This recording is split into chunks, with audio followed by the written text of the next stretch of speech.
Okay, we are live with Alexander McCurris in London.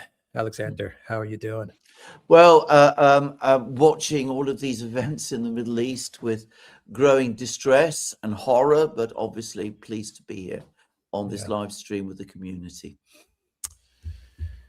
Yeah, we got a lot to talk about, Alexander. Absolutely. So a quick hello to everyone that is watching us on all of the various platforms. Hello to everyone that is watching us on Locals, the Duran.locals.com. And a quick shout out, Alexander, to our moderators, Zariel, Inside Russia Business. And that's it for now. So, Alexander, we got a war, a full-scale war that is unfolding.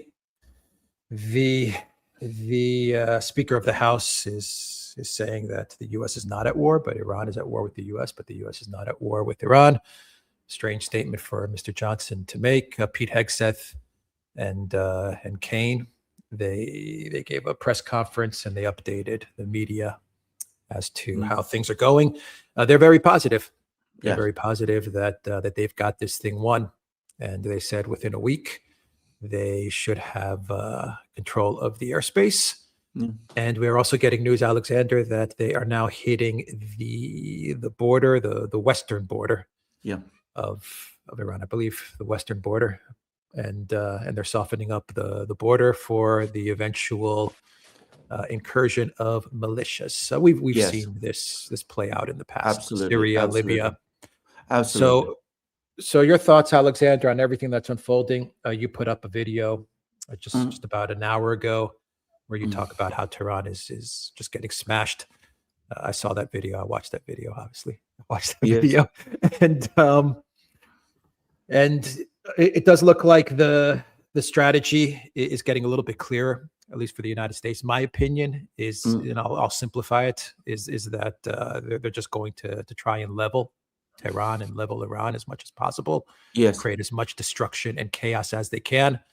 And then they're going to throw in the militias. And I believe the end goal is not even a leadership change, Alexander, at this point. I think the end goal is just to dissect the country apart, to break it apart, create chaos like Libya, like Syria. And then they'll be on their way to the next country. And you are starting to see the collective West leaders also starting to get behind President Trump. Starmmer, Macron, Callas is absolutely ecstatic. She's very happy at the developments that are unfolding, saying that Iran has been moved off the chessboard of the United States. Anyway, your thoughts, Alexander? Well, and as you're giving your thoughts, I think Matthew Ehret might join us for a little bit, so I'll bring him in. But tell us your thoughts as to what's going on. Well, this is, I mean, everything that you've described is exactly what one would have expected. I mean, there's massive attacks, attempts to find, to put boots on the ground, but not American boots, Kurdish boots on the ground. The calculus, it seems to me, still remains essentially the same. The Straits of Hormuz remain blocked. Energy prices continue to rise. The United States is still running down its inventories of weapons. That, by the way, I don't think anybody realistically is disputable. But the internal stability of Iran, the capability of the country to absorb attacks of this kind, that remains and has always remained in question. Keep on going, Alexander, and I we'll mean, bring it has in Matthew to be. in a bit. Well, indeed, and I mean, the key thing is this: can this operation succeed quickly? I mean, they need to get this wrapped up in a relatively short time. If this metastasizes into a long war, which is what the Iranian strategy is, then of course the situation changes completely. Matthew, thanks for joining us. And good to see you, Matthew. Matthew's doing great work. Definitely follow Matthew. I'll put all of his links in the description box down below when we wrap up this live stream. Matthew, what are your thoughts? How do you see things unfolding? Oh, hey guys. Thanks for inviting me on for a quick one. And thank you for just providing consistent analysis. I always tune in and recommend people watch and subscribe to your program. Yeah, it's not looking good, you know. It's weird because on the one hand, there has been evidence of a certain degree of sophistication that organizes the chaos with, you know, the Trump phenomenon, that there's often almost a consistent methodology behind the madness of saying belligerent, insane things, and then doing things that seem to be relatively not so bad, relatively in many cases. Mm. So many were understandably hoping that the belligerent language leading up to this, as well as the positioning of military systems, the Gerald Ford and other things, the SS Lincoln, were maybe not so bad.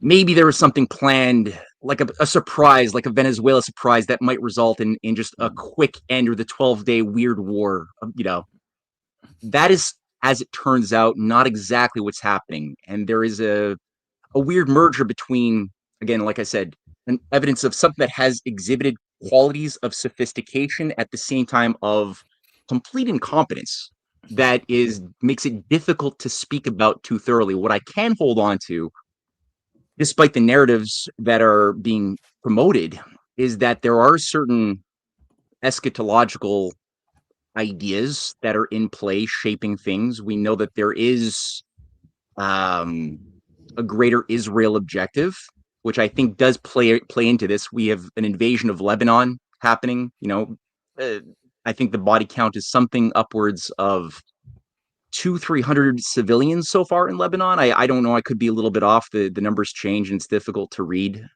But we have that happening. We have the greater Israel. I think everyone listening knows what that is. They know what the aspired to maps are of the Nile to the Euphrates idea of the lawful land that should be granted to the chosen people, which is believed by certain people, like even Pete Hegseth, who gave a strange speech in Israel in 2017 that I just re-listened to, describing his joy of the miracles of 1917, of 1948, of 1967, which were all miracles in his language, which were leading up to the miracle at that time of the moving of the U.S. Embassy to Jerusalem and the building of Solomon's temple for the third time, that he said is the purpose of his life's mission. Maybe not those specific words, but pretty much that was the tone. But he's very explicit, the building of the temple. So it's shared amongst certain fanatics on that side of the ocean as well. And when I look at, you know, some of the giddiness of some of these fanatics putting out their narratives, there does seem to be the idea that now is the time for the big coming out party. Now is the time for the ushering in of the big ritual to bring in the Messiah. Now finally we can do it. Whether it's the end, you know, the stage has been set. The annexation legislation for annexing the West Bank and a chunk of Jordan was already passed in the Knesset, 7 months ago? There is like frothing at the mouth giddiness that makes me very uncomfortable. So to what degree will this be containable at this point after Ahmadinejad's been made a martyr? Ahmadinejad, who, you know, if anybody had something negative to say about, or at least if anybody in Israel who wanted to bomb Iran, if they could pick a person to be there to represent Iran, they would have. They liked having Ahmadinejad because he tended to use a much more fiery language. He's been retired. He's out of play, but they killed him. Now he's a martyr. You know, there's something you can't put back in the bottle as far as this genie is concerned, and so I'm not too positive right now. I'm not feeling good. We got Robert Barnes in the house. Hey, Alexander, the great Robert Barnes. Alexander, I'm going to pass it off to you so you can moderate, guys. Whenever you have to go, Matthew, Robert, just let us know. We've got questions that we're going to answer, and I'll just leave it to Alexander and you three gentlemen to move things along, and I'll be moderating the chat and putting up some of the questions down below. Yeah, well, I mean, for me, the thing about this war, there's a number of things to say about this. Firstly, I still don't understand what the end game is ultimately intended to be. I mean, if it's about installing a new leadership in Iran, that is increasingly looking very difficult. It doesn't look as if the son of the former Shah is even in contention. If it is about dismembering Iran, in other words, carving it up, breaking it up, that is a recipe for chaos. And it's going to deepen the chaos altogether. If it's some plan to disrupt oil supplies to China, I think all that's going to do is it's going to consolidate the partnership between Russia and China. So the thing I would say about this war, this is what I find very difficult about it, is that in terms of strategy, instead of policy, I am not quite sure what it is. And Keir Starmer, our great Prime Minister, who undoubtedly does speak for a fairly strong view here in London, he's actually just made a comment just a short time ago in which he said that he cannot understand what the plan is. So, Robert, I don't know, is there a plan? What is the plan? And why did Trump do this when it is so deeply unpopular in the United States, when it so strongly contradicts what he himself said Trump said during the election? I mean, what is the objective? Is this driven by some kind of visceral feeling? Is there some great plan here, which I can't myself see? I should say I had many of these same questions about the Iraq War back in 2003. At that time, I couldn't understand what that war was all about. What is this one about? Well, I think that in the same sense that the Western hubris met its nemesis in Ukraine with the Russian bear, the Western hubris will now meet its nemesis in the Persian tiger. Yeah. And there's the Israeli objective. There's the kind of American objective. There's a deep state objective. You've got different participants in play. Kurt Mills, the editor of American Conservative, described Trump's action as the great betrayal of Trump's anti-war base. Trump himself, I think, is cognizant of this. If you use like a confession through projection filter, look at his attacks on Marjorie Taylor Greene, his attacks on Thomas Massey, we're using words like treasonous and traitorous. I think that's Trump describing how he feels about himself betraying his own base. The best confession through projection filter, though, is still Macron. You listen to Macron describe anything that Russia's up to, and he'll give you all of Europe's plans in advance. It's a very useful filter. When people say ridiculous things against somebody else, assume they're talking about themselves. Trump himself is, people have described him as going through a King Lear moment. And this includes people close to the White House. So that for a while now, Trump has been acting more and more erratic, more and more irrational. People are afraid to say anything negative to him. One of the people connected to the Joint Chiefs of Staff said this was a bad idea and told that to some members of the press. He got fired. That's how Trump is handling people that give him bad news. He can't fire J.D. Vance. He's the vice president of the United States, but he can relegate Vance. He can relegate Gabbard. Both Vance, there'll be some fake news coming out saying Vance was for this attack. That's utterly false. He's the only reason we didn't go in 3 weeks ago and 2 weeks ago, when it looked like an 80% chance we would have gone in 3 weekends ago and 2 weekends ago, as we talked about offline. Yeah. So when you see Vance basically lying about the nuclear weapon threat, it's because he's trying to come up with an exit ramp. He's trying to say, let's just pretend this objective was really just about nuclear weapons, so we can declare victory and go home, and get out of this, rather than it spread like a contagion economically and geopolitically throughout the Middle East and even up into the Caucasus. I mean, Alex, even Cyprus, his military base there has been hit. This could spread in bad ways. Trump, to give an idea of where Trump's at, Trump is now shutting out any negative information. Like both General Kane and, he likes to call him Raisin Kane, deeply tied to the Israeli establishment, has gone back and forth. But what he didn't do is say, yes, this will work. He just said, I don't know. CIA Director Ratcliffe, same thing. Swampy Susie, who's right there in the room.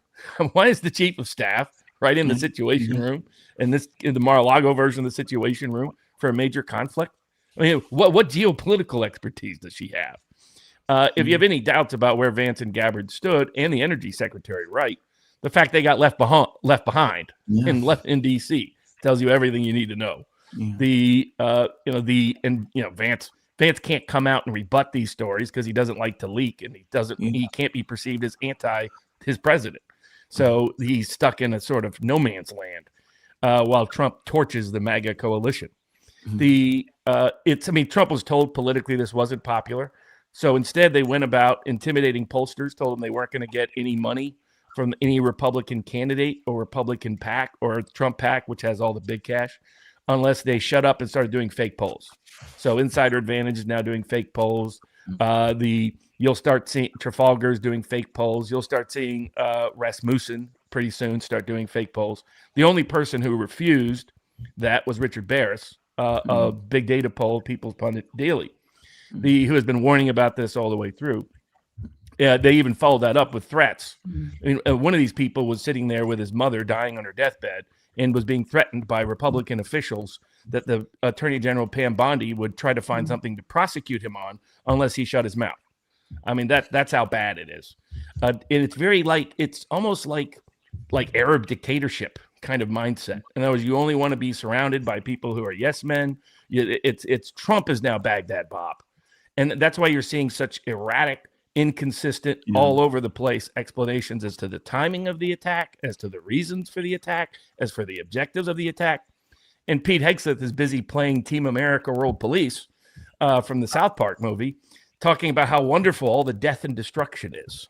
It's wonderful. 150 kids, girls are dead. That's a wonderful thing. That people we're bombing ambulances, we're bombing hospitals. That's a wonderful thing. This is a disgusting disgrace. And it is a great betrayal. Yeah. So Trump doesn't have a plan, is the short answer. There isn't one. That's why you've seen all this. Maybe it's this, maybe it's that, maybe it's this, maybe it's that, maybe this is the objective, maybe that's the objective, maybe this other thing's the objective.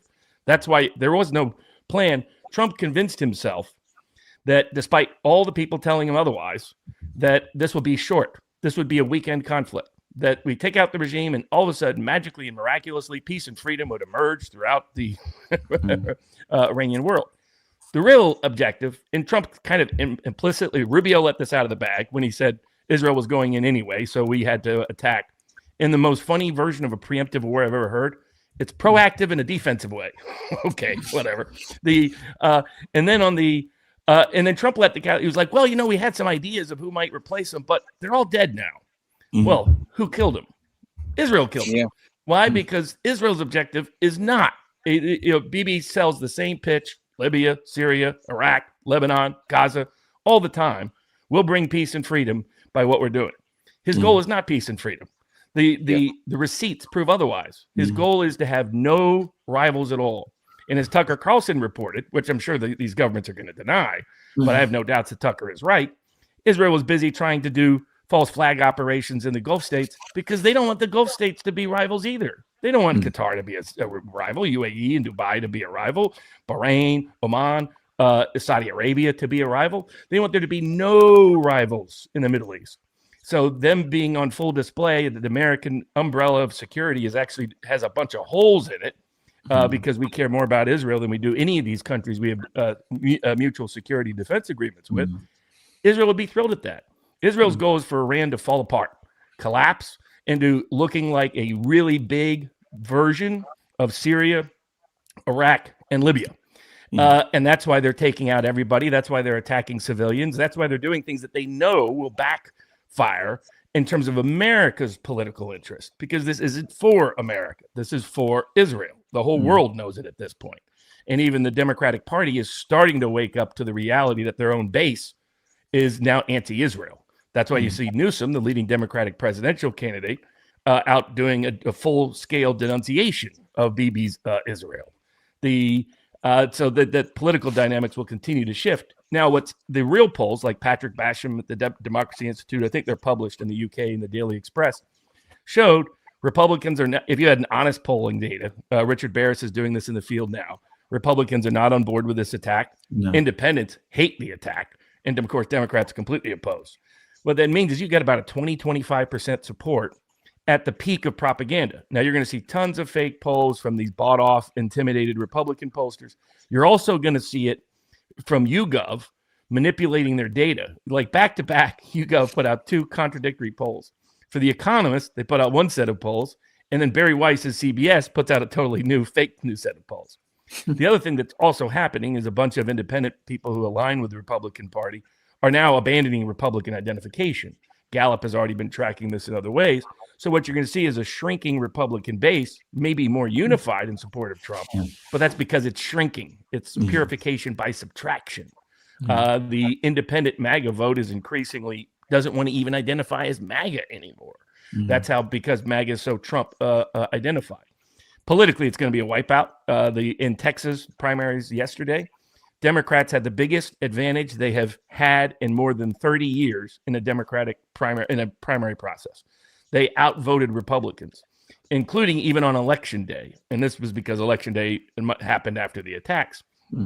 Democrats have a very good chance to pick up. Democrats will win the Senate, and they'll win it by a safe margin. Democrats will win the House and win it by a big margin. Right now, they're on pace to get the biggest victory in the modern era, bigger than 06, bigger than 08. They may win by double digits in terms of the generic ballot. Texas generic ballot right now is dead even. All these seats that they plan on adding are Hispanic, Mexican-American seats. They are massively turning against Trump and the GOP. It will be the biggest Democratic margins in those areas in the modern history of that state. So politically, it's imploding. The vote will happen tomorrow in the House of Representatives. The only question, I think Democrats will, to the surprise of many people, hold, because Democrats were weak and wusses to begin with, didn't know whether they wanted to stand up with the Israeli stand up to the Israeli lobby or not. Watch them actually as they see their base enraged by this, see the political opportunity it provides. Don't be surprised if it passes the House, a rejection of Trump's authorization to go to Iran. Now, we'll see what happens in the Senate. That's where all the war whores really love to live. So we'll see how that works out. But also don't be surprised if come November, Lindsey Graham is out of the Senate finally from South Carolina because of the tipping factor it is. So, I mean, historically, as a brief overview, Americans, despite the sort of impression that a lot of the world gets that we're a bloodlusty nation, that's true of the powers that be, the power brokers that be, the elites that are, and the deep state apparatus. It's never been true of the ordinary voter. Every president who has initiated a war, not responded to one, as World War II was perceived as us responding to a war. Whether it's true or not, another story for another day. But the World War I, Woodrow Wilson entered it after promising to keep us out and all the rest. It led to 12 years of Republican rule. The same thing happened. Harry Truman gets us into the Korean War, led to 8 years of Republican rule. LBJ gets us into Vietnam War, leads to 20 of the next 24 years being dominated by Republicans in the White House. Poppy Bush gets us into war. He gets devastated so badly, even in a war that was perceived as popular, unlike this one. And he ended up getting the lowest percentage of votes since 1912 as an incumbent president in 8 years of Democratic rule. Ever since the fall of the wall, American presidents are addicted to showing off the empire hegemonic power with foolish, unnecessary wars that do not maintain and sustain success for very long. Bill Clinton goes and bombs Serbia for 75 days. What happens? Al Gore loses the White House because George W. Bush ran as, we're not going to be the world's policeman. George W. Bush then betrays that promise, goes into Iraq War, leads to a Democratic wipeout. It's 2006, 2008. Barack Obama gets elected on no new wars. And of course, he decides to destroy Libya. As Hillary Clinton bragged about, we came, we saw, he died with that crazy cackle of hers. And what does that do? It cost Hillary Clinton the White House as Donald Trump is able to seize the anti-war mantle. Trump himself, in fact, there's one question that has been the most predictive of midterm elections and presidential elections going back to 1948. And that has been, which party do you think will keep us out of war? Right now, Republicans had that edge under Trump. They slightly lost it in 2020 because of all his machismo and macho talk. And Biden was able to get it just slightly edge it out. But in 2024, it had a big edge. But for the most part, it's been close. Now it's Democrats have a double-digit lead and expanding rapidly on that question. That usually predicts a double-digit midterm win. So I think the reality is Bibi and the Israeli lobby dog walk Trump into this. You have a good number of mid-tier military generals that have been promoted by the Israeli lobby that are these extreme apocalyptic Christian Zionists who, can you imagine saying, hey, boys, we're about to start the apocalypse. Let's go. Woohoo. We're going to fulfill Revelations right now. I mean, that's why you get that leaked out so quickly. You had a bunch of soldiers like, we're actually governed by madmen, insane people. And I think Trump is truly in a key That's leader concerning moment. too, right? That's so concerning because when you're thinking about what was behind the war in Iraq, the outcome of 9/11, if you listen to George Bush, he gave an interview describing his interaction with Chirac and how in that interview, I don't know if you guys have seen that, he's directly referencing Gog and Magog in the New Age and how everything is about Megiddo, Gog, Magog. That's the type of crap in this guy's head, who's like assigned to put into motion a series of actions that are going to have foreseeable consequences leading up to what some believe to be their ability to put a magic spell and cast some sort of a occult ritual whereby somehow prophecy will manifest and Jesus will come back or come for the first time or whatever. Depends on, Well, what side of the the aisle other- you took in. Well, Anyway. the other factor going on here is it's become increasingly clear that there's a lot of pay-for-play schemes, not only domestically in the United States. Our Justice Department turned into an open pay-for-play scheme, so corrupt corporate lobbyists like Mike Davis can line their pockets, who aren't even registering, so they're committing ongoing federal felonies as they do it. But that Witkoff and Kushner, why them? One of the reasons is there's so much talk that they're cutting sweetheart deals to enrich their family in the Gulf states and with Israeli pro-Israel billionaires, and that this is in part of that. And now Witkoff's reputation is completely torched. He got caught lying, went out to everybody, said Iran came in and said, we're going to make 11 nuclear missiles, nuclear bombs. And of course, the problem was they didn't expect Oman to rebut them. They did it off the record, but they went right to NBC and said, that's completely false. That never happened. So there was already doubts building about Witkoff and Kushner's role. But now Witkoff is making real estate deals on the backside and with the Gulf states and with the Israeli lobby. Kushner is making sweetheart backdoor deals. I mean, some of the things that Max Blumenthal warned about are coming true in live time. And this is, it looks like a big pay-for-play scheme to personally enrich a bunch of Trump allies. So that's the other factor in play. Can I ask a few questions about Vance? Because this is something I'm going to take from the British media. The British media have been playing up very, very heavily the fact that Vance is not in agreement with this policy. There's been articles about this in the Financial Times, in the Daily Telegraph, which is very closely connected to the British establishment, indeed. And you see this everywhere. Now, I read the British media every day, obviously, and I've become very wise to this. There are lots of different feelings about this war in Britain. There are some people who support it. There are many others who don't. And, I want to discuss this because Britain knows Iran very well.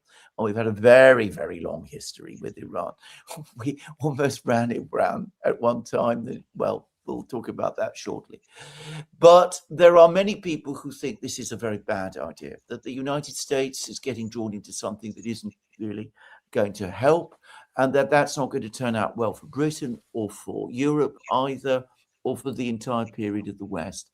And I'm going to say this, the way I have read some of these articles, the way some of these articles have been written is as follows. Good that Vance is there, because if things begin to go very, very badly wrong, he is there to take over. Now, that's a British perspective. I want to stress this, but I know what I mean. What, Robert, do you make of this? Vance was strongly opposed to this conflict, Yeah. and is the main reason we didn't go in sooner, because he's the one person Swampy Susie hasn't been able to block out of the White House, because she knows Trump just wants to hear good news, just cheer for him, to give him positive news. He loves that. He talks to Sean Hannity every night, by the way. That's how nuts it is. And Sean Hannity said, "Oh, you're so wonderful." It's, all that. It's just ridiculous. He even talked to Laura Loomer. That Laura Loser is her real name. Oh yeah, it's amazing what you're doing, Mr. President. You're going to go down. Loves to hear BB, seal clap for him as he seal claps him into the destruction of the MAGA coalition, which the Israel lobby has been very good at over the years. So Vance is Catholic. Last time he went to Israel, he didn't even go visit the wall. He visited the great church, the old church there, Holy Sepulchre. Yeah, the Church of the Holy Sepulchre. Absolutely, yes. So he visited them with the various priests there. The Kushner Christian Zionism is a subsect of evangelical Protestantism that emerged in the 1970s with the televangelist movement. It does not have a long history in evangelical Protestantism. And in my, just to quickly say, my own very strong feeling is that it's a very, very small percentage of Exactly. It's American Protestant Christians. I think that's a point I would like to say. In fact, you could divide the event. I mean, I grew up as in the evangelical community, so I know people like Jeffrey Sachs and others looking outside think it's across the board. It's they have disproportionate influence because they've been promoted by the Israeli lobby, funded by the Israeli lobby, etc. But they don't represent the broad mass outside of boomers. Because it only emerged in the 1970s, it emerged because of the religious right becoming a political movement in the 1970s in response to homeschooling and secular cultural issues and the like. They created a sort of culture of convenience. Televangelists who usually got caught showing their secretary the missionary position usually needed new money in a new church. So, but voila, they suddenly are pro-Israel, and suddenly it's somehow tied to resurrection. To Revelations and all that. How a politician somehow is, 19 to 2024 has something to do with the Old Testament. It's beyond me. But it wasn't even a mainstream thought within Zionism, the Greater Israel Project that's now been launched. I mean, this is a different derivation of it. But the majority of evangelical Christians, particularly, you have two groups, what I call the churched and the unchurched. Trump's original base was amongst unchurched evangelical Christians who don't actually trust the everyday church, but they identify as born again. That group is generally not Christian Zionist at all. And even within the evangelical Protestant movement, if you factor out only the boomers have strong, most of them would still not call themselves Christian Zionists. I grew up in the evangelical Protestant community. I never heard the word until I was in these Israel debates. So that gives you an idea of how it's not that common at the grassroots.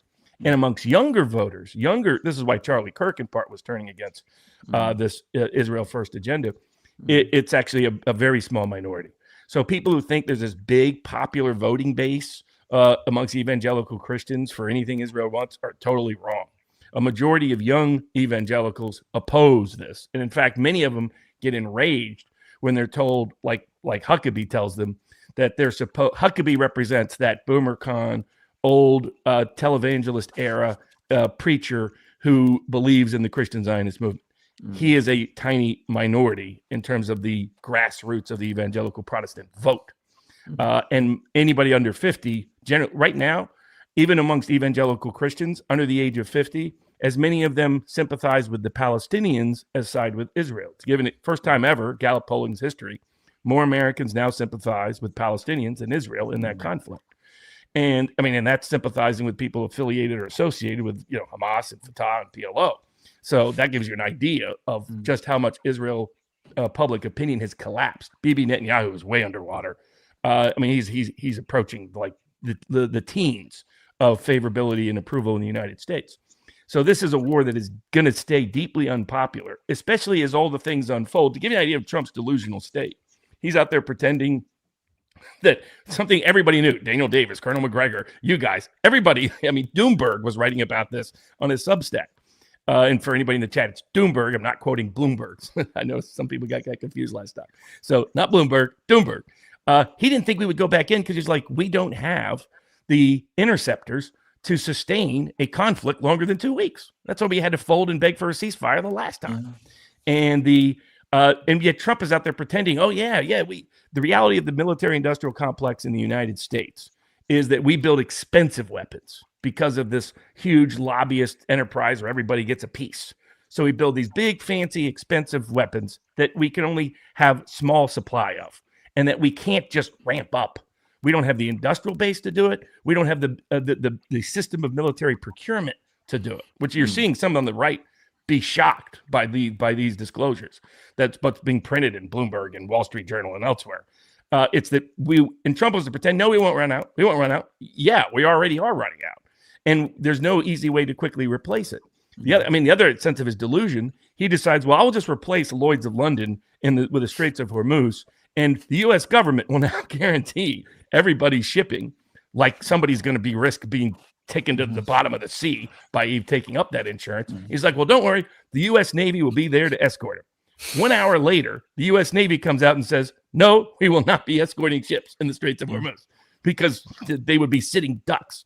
There's a reason why they're way off into the ocean. and you get a sense of the futility, and that we make a big deal about sinking a ship coming back from India after doing those joint enterprises that wasn't even in the conflict, and we do a video of it and broadcast it to everybody. That's a sign of losing. It's not a sign of winning. What they think about Iran is completely wrong. They've now made Khamenei into a martyr throughout the whole Shia world. When we had a terror incident that happened in response to this, the media's tried to suppress. But that Austin terror incident was in direct reaction to the Iranian event, because you don't need to have sleeper cells, which I've always been skeptical that Iran had sleeper cells. But you don't need to have sleeper cells. You just need to have Shia aligned or other Muslims who take deep offense to this. I mean, I keep trying to explain to people that cheering the killing of the Ayatollah, how that looks to much of the Shia Muslim world. It'd be like killing the Pope and going around and celebrating it everywhere. Do you think that won't upset or offend some co-religionists? Instead, they're so delusional. They're talking about this will be the end of the Shia Muslim group as a group. I got those comments today. So the degree of delusion cannot be understated. And that's what makes it so dangerous. They had always had plans to put special forces on the ground. I took a lot of heat because a couple of weeks ago I put out the White House even polled on how many casualties Americans would accept. And they included in that poll, what if it's more than 10,000 U.S. casualties? That's because that's what their own internal estimate showed it could be if it got bad. They plan on using the Kurds and ISIS, by the way. That's why they helped release those ISIS prisoners from Syria. They're hoping that ISIS joins with the Kurds, with the U.S. Special Forces, to go into Iran. And by the way, they believe Turkey is next. Bibi Netanyahu said, we need to go after Turkey next. He said that 2 weeks ago, or whenever it was, when he was last at the White House. That was seriously being broached. That's why people like Vance were like, how insane are these people? So Vance is strongly, completely, thoroughly opposed, but there's only so much he can do. He's the vice president of the United States. You'd think that comes with great power, but being number two means it really doesn't. And he's tried to lobby heavily against it. And you can see Trump's way of thanking him was to keep him keep him back at the White House while Trump did this at Mar-a-Lago. Let's talk about Iran and let's talk about Britain. Britain has been enormously, intimately, closely involved in Iran for a very long time. We ran Iran basically after the First World War. Before that, we sort of shared it with the Russians, with the Tsarist Russians, by the way. Then we had a brief period during the Second World War when, again, with the Russians, we occupied it. At the time of the Tehran conference, we had British troops in Iran. There were Soviet troops in Tehran, and there were British troops controlling the oil fields in the south. BP ran Iran. I mean, it basically was the dominant power and dominant player in Iran. It was Britain that got the United States involved in Iran in the first place. It was we who told the Americans that we needed to overthrow the government that had been established after the Second World War, the Mossadegh government, which was trying to nationalize BP's oil assets. The Shah of Iran was a good friend of this country, and we were a good friend of his. And today, a very large proportion of the Iranian diaspora, the monarchist diaspora, it's actually here in London. They're all over the place, by the way. They're driving around London at the moment, waving monarchist flags. It's quite extraordinary to watch. So, what role have we played in any of this? I get the sense that London is very divided, but the view that I sense is that in Britain, in London today, the feeling is Iran is tomorrow's problem. Russia is today's problem. We don't like the fact that the Americans are focusing on Iran instead of Russia. It's all over the media here. We're now for the first time hearing about the fact that the Americans don't have infinite supplies of weapons. What are your feelings about this? I mean, what is the role of Britain in this matter? I mean, no Western country other than the United States itself has had this enormous, intimate, close relationship with Iran that we have had. Matt, what are your thoughts? Yeah, everywhere you look in these types of matters and scratch a little bit, you tend to find a Yeah. British hand behind manipulating things from behind the scenes. Whether it was Richard Dearlove's role in concocting or overseeing the concoction of the stories, the 10 Downing Street memos relating to weapons of mass destruction in Iraq, or Yeah. whether it's even Kit Clarenberg from the Gray Zone recently published a fantastic short but concise Yeah. piece on his Substack documenting the MI6 role in promulgating the lie that Iran has been pursuing weapons of mass destruction, and he zeroes in on the figure of Nicholas Mm. Langman, who Mm. had his CV, an MI6 operative, an Iran desk specialist, who had Yeah. had his CV circulate publicly somehow, showcasing him bragging that he played a key role in getting various intelligence agencies across Europe and the United States into accepting the story that Iran, despite having put a fatwa onto the pursuit of nuclear weapons Yeah. in 2003, had in fact been lying and was secretly pursuing this WMD, this nuclear warhead, which was always a lie. But he even Mm. Kit Clarenberg, who you guys might want to talk to at some point regarding his work on this topic, Mm. even pointed out that Yeah. Nicholas Langman has been also behind the infiltration of the IAEA to insert MI6 and MI6 adjacent Mm. operatives into positions of influence that could then weaponize the IAEA. Again, talk to Kit Clarenberg about that. But sure enough, you go back even to the days of when the Shah, Reza Pahlavi, originally started falling off the reservation after the oil shocks of 73. Oil prices skyrocketed. Now, being a Mm. member of OPEC, there was a lot of new money coming into Iran, and Pahlavi was looking with other leaders, other people, including a big chunk of the leadership at Saudi Arabia. We're looking at the idea, well, maybe we could Yeah. use our lucrative revenues to industrialize. Maybe we don't have to remain, a single market raw materials exporter under the Seven Sisters. Maybe we can actually have a full spectrum economy and pursue things like nuclear power. I mean, hell, the United States, under the Atoms for Peace, had helped build up Iran's nuclear power sector to begin with, so nobody should have a problem with that, you'd think. And he started working with, the nuclear industry of France, of Germany. These countries were even working to create the European monetary system as an alternative to Mm. the IMF, with Iran playing a big role in that whole dynamic in the late Mm. 70s. So you had the European monetary system banks being like negotiated, and OPEC nations would deposit their surpluses into this outside of the IMF. That was unacceptable. So there's enough research that's come to light demonstrating that MI6, Amnesty International, played a big role in the color revolution operations to overthrow the Shah originally back in those days. Um, they didn't like him getting off the reservation. He was well behaved sometimes, but he got it into his head that he had more power than he actually he actually did. And we know that MI6 has been pissed off. We know that American intelligence, Zionist intelligence agencies, have been pissed, especially since the mid 90s, Mm. when Iran adopted a policy of dialogue of civilizations as their primary policy position under, what was it, Mohammed Khatami, the Mm. president from 97 to Yeah. 2002. Very influential figure, but he wasn't alone. But he went to Rome.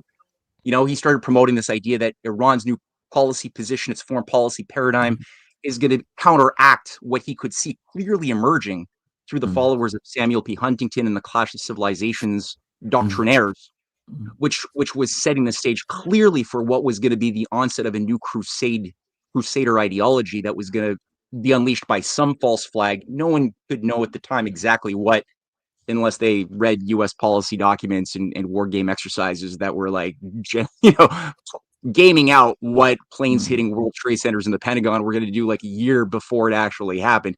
So if you weren't reading those things put forth by the Project for New American Century crowd, you couldn't have known. But of course, world leaders Mm. are paying attention to these things. So anyway, Mm. Khatami started promoting this idea that no, Iran has to be a part of a coalition of like-minded nations and civilizational powers that want to survive, that want to reject the end of history. And he started promoting this idea of large scale economic development, of working with China, working with Russia. At the same time, that was when Zbigniew Brzezinski had come out freaking out in his grand chessboard, saying the only possible threat to our dream of a new world order would be the unlikely but possible convergence of Russia, China, and Iran in some mutual cooperative agreement. That was 1997. So I think from that point on, we really had a consistent Iran that began to play a big role in the international north-south transportation corridor, with Russia and India as its two key cooperative partners in that agenda that was announced in 2001. Of course, 9/11 got in the way, the burning of the Middle East got in the way, so it was set back, though it's since, I think, 2018-19, it's really taken on new life. So that would be a threat, but it shows you that they played a keynote in that in the Shanghai Cooperation Organization. They joined fully in 2021. The BRICS, they became a full member in 2024. The East-West, Silk Road, the Belt and Road Initiative, Iran plays a vital role. Syria was supposed to play a vital role, but that didn't happen. Now ISIS is running Syria, and they're probably pro-Israel. But Iran needs to be viable for the Belt and Road Initiative to be viable, and so they really locked in their destiny to this dream of Eurasian, the Great Eurasian Partnership. And I think that definitely is playing a certain role in the calculus behind what's going on, as messy as it might be. I think that's a factor in it. I don't think British or American intelligence are very happy in that idea. We know that as well, the offer has been made on many an occasion by the Russians, by the Chinese, to the Americans to say, hey, let's work together on making money together. Let's build projects around the BRI, around the Polar Silk Road, around these new maritime and land-based transport corridors that also extend into Africa. And I think that you've got a really, really, these are great opportunities and the foundations upon which the American nation could finally redeem itself and begin to heal over, decades of self-immolation. But we've chosen to just drop the ball and instead frame these powers as our enemies against all of our self-interest. We're choosing to do that instead, which is bewildering to me, including on the Arctic front too.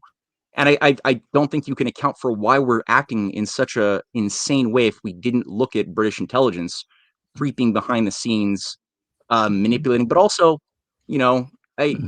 Israel itself is the concoction. It's the creation of operations that go back to Lord Shaftesbury, the first, major modern Zionist, Lord Shaftesbury, and the guy who was working with John Nelson Darby, the nephew of Lord Nelson of Battle of Trafalgar fame, right? That Nelson Darby of the Plymouth Brethren. These guys were the guy who founded the interpretation of scripture, to assume that we can read allegorical language to presume that everything happens in these millennialist dispensations, and that we're on the cusp now of some secret rapture, which was then adopted by Blackstone, who wrote his famous Blackstone memo calling for, giving national support to getting the Jews of the world to all just go live in the desert.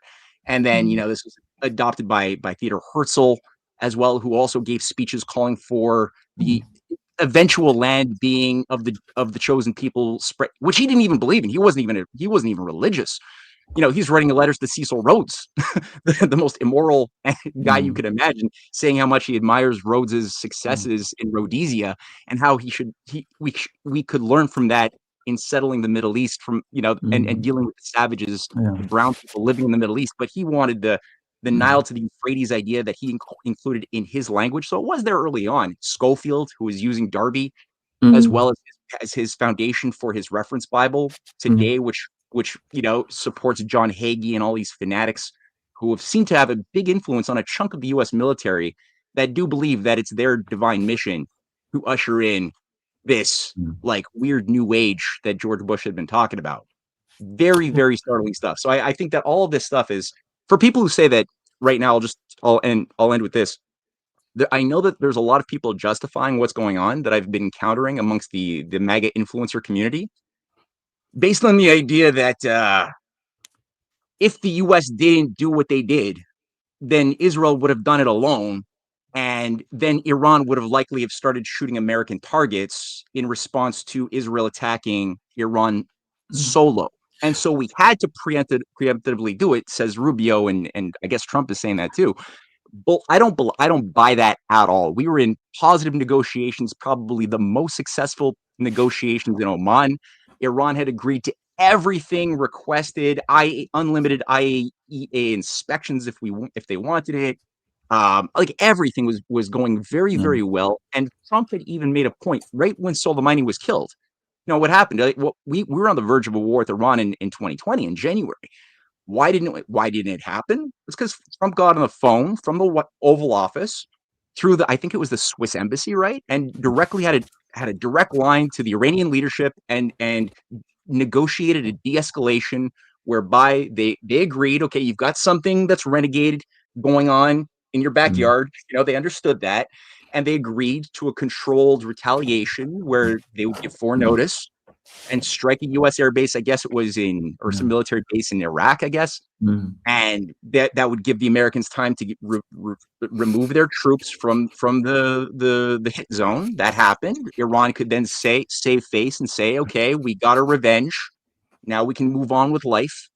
So they've already demonstrated a sensitivity to the fact that there is not one America, but these different aspects of America battling it out. I think that if Israel had been allowed to just go in and pick their own fights and pay the consequences, I don't think Iran being in the peace negotiation on top of everything else, including the 12-day war de-escalation and all of that not that long ago, I don't think that they would have attacked American bases at all. I think that we should have probably just sat back and let it happen. So either that's incompetent or it's part of a deceitful lie that we've been tripped into. It's one of those two things. For the record, I think that is hiding behind Israel, and so that because if we didn't attack, Israel would have attacked. I think that's an extraordinarily shabby thing. After all, we're talking about the United States. They could have said very straightforwardly to Israel, look, we're not in with this. This is not something we support at all. If you want to negotiate, we're in negotiations. The negotiations are making progress. This isn't a moment for a war. But anyway, what I wanted to say, there is an important point I want to make about Britain, which is it goes back directly to what Robert was saying about the United States. There's a major misunderstanding about Britain. There is an imperialist oligarchical class in Britain, or at least there certainly was in the 19th and 20th century. That is not representative at all of wider British public opinion. Most British people have never been imperialists at any time. If you know our history well, you would absolutely know that. And one of the factors, there were many factors that brought about the collapse of the empire in the mid-20th century, is that British people were not prepared to go around the world to fight for the empire anymore. That was the single reason why Britain had to give up India, which is the jewel in the crown, in the 1940s. After they voted a government in 1945, which they wanted to carry out social and economic reforms, they were not interested in going out. That was Clement Attlee, right? Absolutely, Attlee. And by the way, the same applies today. The recent by-election in Manchester, foreign policy again played a surprisingly important role. I have no doubt at all that one of the reasons why the reform vote underperformed was because the candidate, who was in some respects a strong candidate that reform put up, seemed to imply that he would be willing to involve Britain in some kind of conflict in the Middle East alongside Israel and the United States. And that cut his vote amongst precisely the English working class demographic that he needed to mobilize and unite behind him. So I do want to make this point because I don't think it's something that is widely understood. In this respect, Britain and the United States are not that different, actually. Now, there's something else I wanted to say is because we have all these very strong connections with Iran, we have an awful lot of Iranians here. They are not perceived as being like other immigrants from the Middle East. They are a far more sophisticated and better educated community altogether. And I get the sense that Iran is the same. Do people in the United States, in North America, understand that? What do you think, Robert? Well, we got a couple of different components there. One, I mean, there is a British, Israeli, American connection, and it's also to whatever genius thought we should name this operation with the first two letters the same name as Epstein. So they're calling it, the Democrats are running on Epstein class versus the working class. The Trump administration is the administration of the Epstein class, by the Epstein class, for the Epstein class. But what Bill Clinton just testified to, what Les Wexner just testified to, what Alan Dershowitz has previously stated, all three say the reason they trusted Epstein is because of one family, and that family is the Rothschild family. And the Rothschild family is the most commonly named group in the entire Epstein files. They've been busy, by the way, while the distraction of Iran war is going on, deleting files from the DOJ on the Epstein files that they previously released. Now, a bunch of people already have them, so good luck with that. But one of the key ones is they're eliminating references to the Rothschilds. So the Rothschilds famously, City of London, I mean, became sort of their base of power, even though it started out in Germany. And had, banks elsewhere. But and then, of course, the famous letter to Lord Rothschild, the Balfour Declaration, to set up Israel and have British recognition of it while they had the Palestine mandate, going all the way back to that point. Now, the Rothschilds are fading as a political influence, but it's a common denominator with the Epstein files. Is if you understood the Rothschild connection, it doesn't surprise you all the European royalty that were implicated, the various high-ranking like Lord Mandelson, his implications. Now Starmer is being dragged into this. And I do have a question for Alexander on that is I think if Starmer was smart, maybe the one rare thing that could possibly save him from what looks like he's out in a month would be potentially taking an anti-war position in the anti-Tony Blair position on this precise issue, even though he'd be risking support for Ukraine in the process. But to give... One sec, Robert. Matthew's gonna head out. Real quick, Matthew, thank you for joining us. Matthew, thank you. I will have Matthew's information in the description box down below. Matthew, let's get together soon and do a show again. Definitely. All right, for sure. Okay, bye, guys. Thanks for letting me take part. Take care. Bye-bye. Okay. Sorry, Robert. Continue. Oh, yeah. No problems. It was great to hear from him. Good Canadian, which there's too few of. There's clearly an Epstein files connection. I mean, indeed, you look at Trump's, in March, Tulsi Gabbard, director of national intelligence, put out an approved report, said Iran is not developing a nuclear weapon, has no plans to do so. 3 months later, he's completely flipped on that altogether. And he's flipped on everything else. I mean, almost everything goes sideways, and you can time it directly to the Epstein file. What I also said at the time was, in fact, Dan Bongino got nuts and started attacking me online. I said the reason why that the Epstein file reversal is happening and the reason why they're shutting down the 2 assassination investigations into both what happened in Butler, Pennsylvania, and what happened at Mar-a-Lago is they plan on justifying things for the covering up the Mossad and implications and the Rothschild implications and the Epstein files for Israel and that lobby group, but also to be able to blame Iran for the assassination attempts, which is utterly absurd. And I talked about this way back when it happened. They had original plans to blame it on Iran until Trump survived. And then they sunk that. A month later, they blamed some patsy and they claimed he was trying to coordinate some Iranian conspiracy, which was all a bunch of garbage. But the original plan was Trump gets murdered. They replace him with Nikki Haley and Mike Pompeo. Pompeo was telling Iowa delegates that he was going to be vice president just a week before the assassination attempt. And then they could say, justify a war with Iran to vindicate the assassinated President Trump. That narrative fell apart when he survived.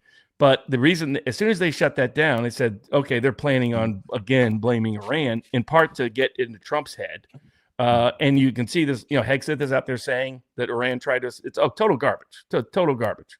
It's the American deep state that was implicated. It was Ukraine that was connected to the Mar-a-Lago assassin, and a range of deep state operations to the person that was, he was out there doing target shooting with still to this day undisclosed federal government officials at a local place on a repeated basis. There's even, when they tracked his phone, meetings in DC that are unexplained why this kid was down there. So the reason why they shut that down is to justify this, to come up with a rationale to get into Trump's head. They know it's bogus. By the way, what they planned on doing was not the whole Israel was going to go in, so he went in.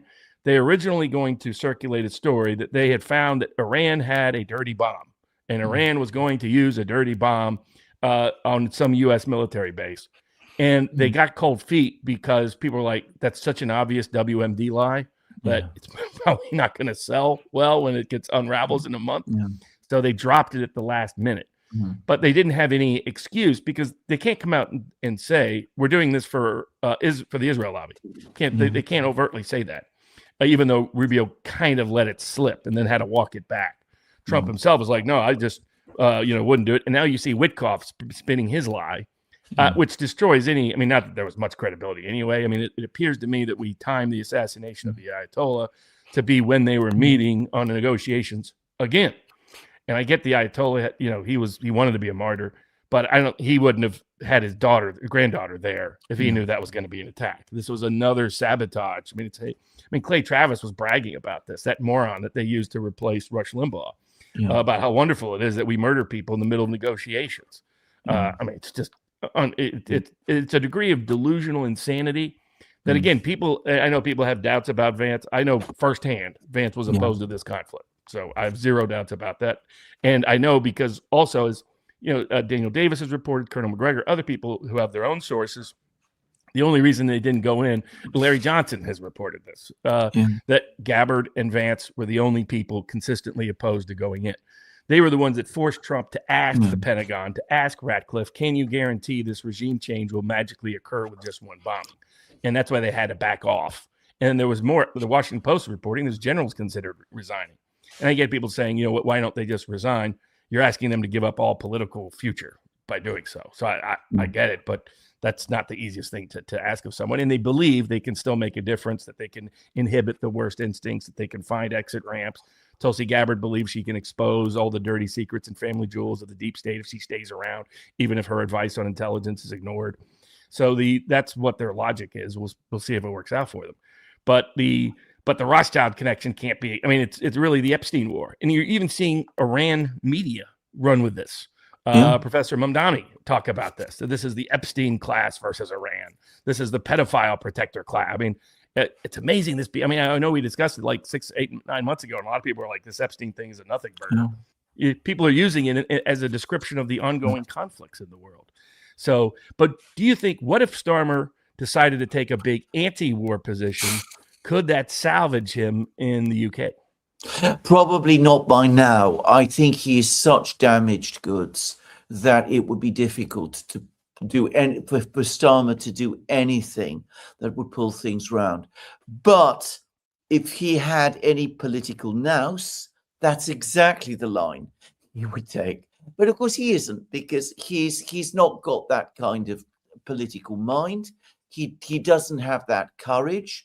He's also very frightened of antagonizing Trump, because he's still very committed to Project Ukraine. He's been told by the people who put him where he is that he must keep the focus, the American focus, on Ukraine. So he doesn't want to say too much that will annoy Trump. So he says, well, we're not going to get involved. We don't really see the plan here. But on the other hand, what Iran is doing is very, very wrong.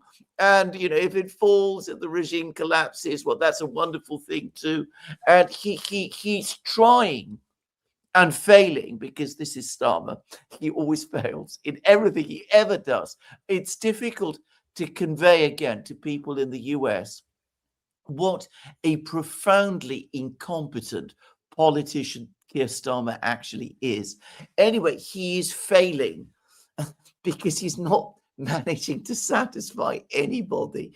The anti-war people are disgusted with him. The pro-war people are disgusted with him. The neocons here, we've got our own here, neocons, are disgusted with him. Nobody is pleased with Keir Starmer. So if he was, as I said, the clever, capable, intelligent political operator that you would like him to be, then well, frankly, he would run things completely differently. But Keir Starmer cannot, he never will. That isn't at all what he is about. Now, just a few things I wanted to say. First of all, I absolutely think that the last worst thing that JD Vance could do would be to walk out of this whole situation. He needs to be there. He needs to be there in the room.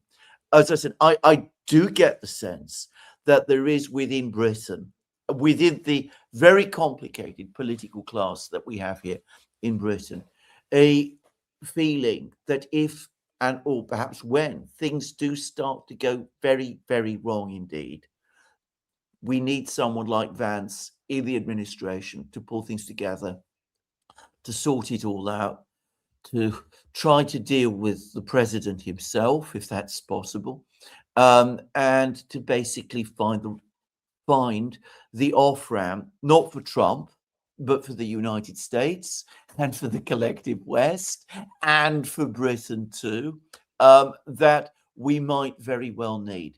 I mean, it's very interesting to see how the British commentariat are treating Vance at the moment. There's always been, by the way, a certain current of opinion in Britain that has been impressed by Vance. And I don't know whether I mentioned this, I might have done in a previous program we did, but when he came to Britain last year for his holiday, and he met all sorts of people here, everybody came away very, very impressed. So, I'm not saying I don't know Vance. He's not somebody that I'm supporting. I just say what I know. I believe the mood and the feeling about him in London is. So that's one thing I want to say. Now, a few other things, very quick detail. People mentioned Lord Balfour and the Balfour Declaration. Balfour is one of the most sinister figures in modern British history, just to say. He was prime minister for a time. He was one of these individuals who is always there behind the scenes, whether he was prime minister or not, whether he was in government or not, he was always in power. When he made that declaration, he was foreign secretary. He was absolutely the key figure at that time in what you would be justified in calling the British deep state. He was a dyed-in-the-wool imperialist, and he strongly disliked the Jewish people. Just to say, a fact very few people know, but he never made any secret of his feelings about them in lots of internal correspondence, in all sorts of statements that he said, that he wrote. And one of the things that he said was, if we could create this homeland in the Middle East, well, maybe we'll be able to get them all to leave Britain and we won't have them here anymore. So that's the kind of person that we're talking about. That was an incredibly manipulative operation that he carried out. He was no friend of the Jewish people then or now. And I've heard that there are streets in Jerusalem named after him. I just really do wonder why, because he certainly doesn't deserve it. That's something else. Now, there's something I want to ask, which is about the situation with energy prices and inflation, because the big weapon that the Iranians have is that they've closed the Straits of Hormuz. And we see this big pileup of oil tankers in Britain. And I think this is part of the reason people are so nervous here. We are particularly exposed. We already have the highest energy costs in the Western world. We do, by the way, we absolutely do. What is the situation about this in the United States? Are we going to see rising energy costs in the United States?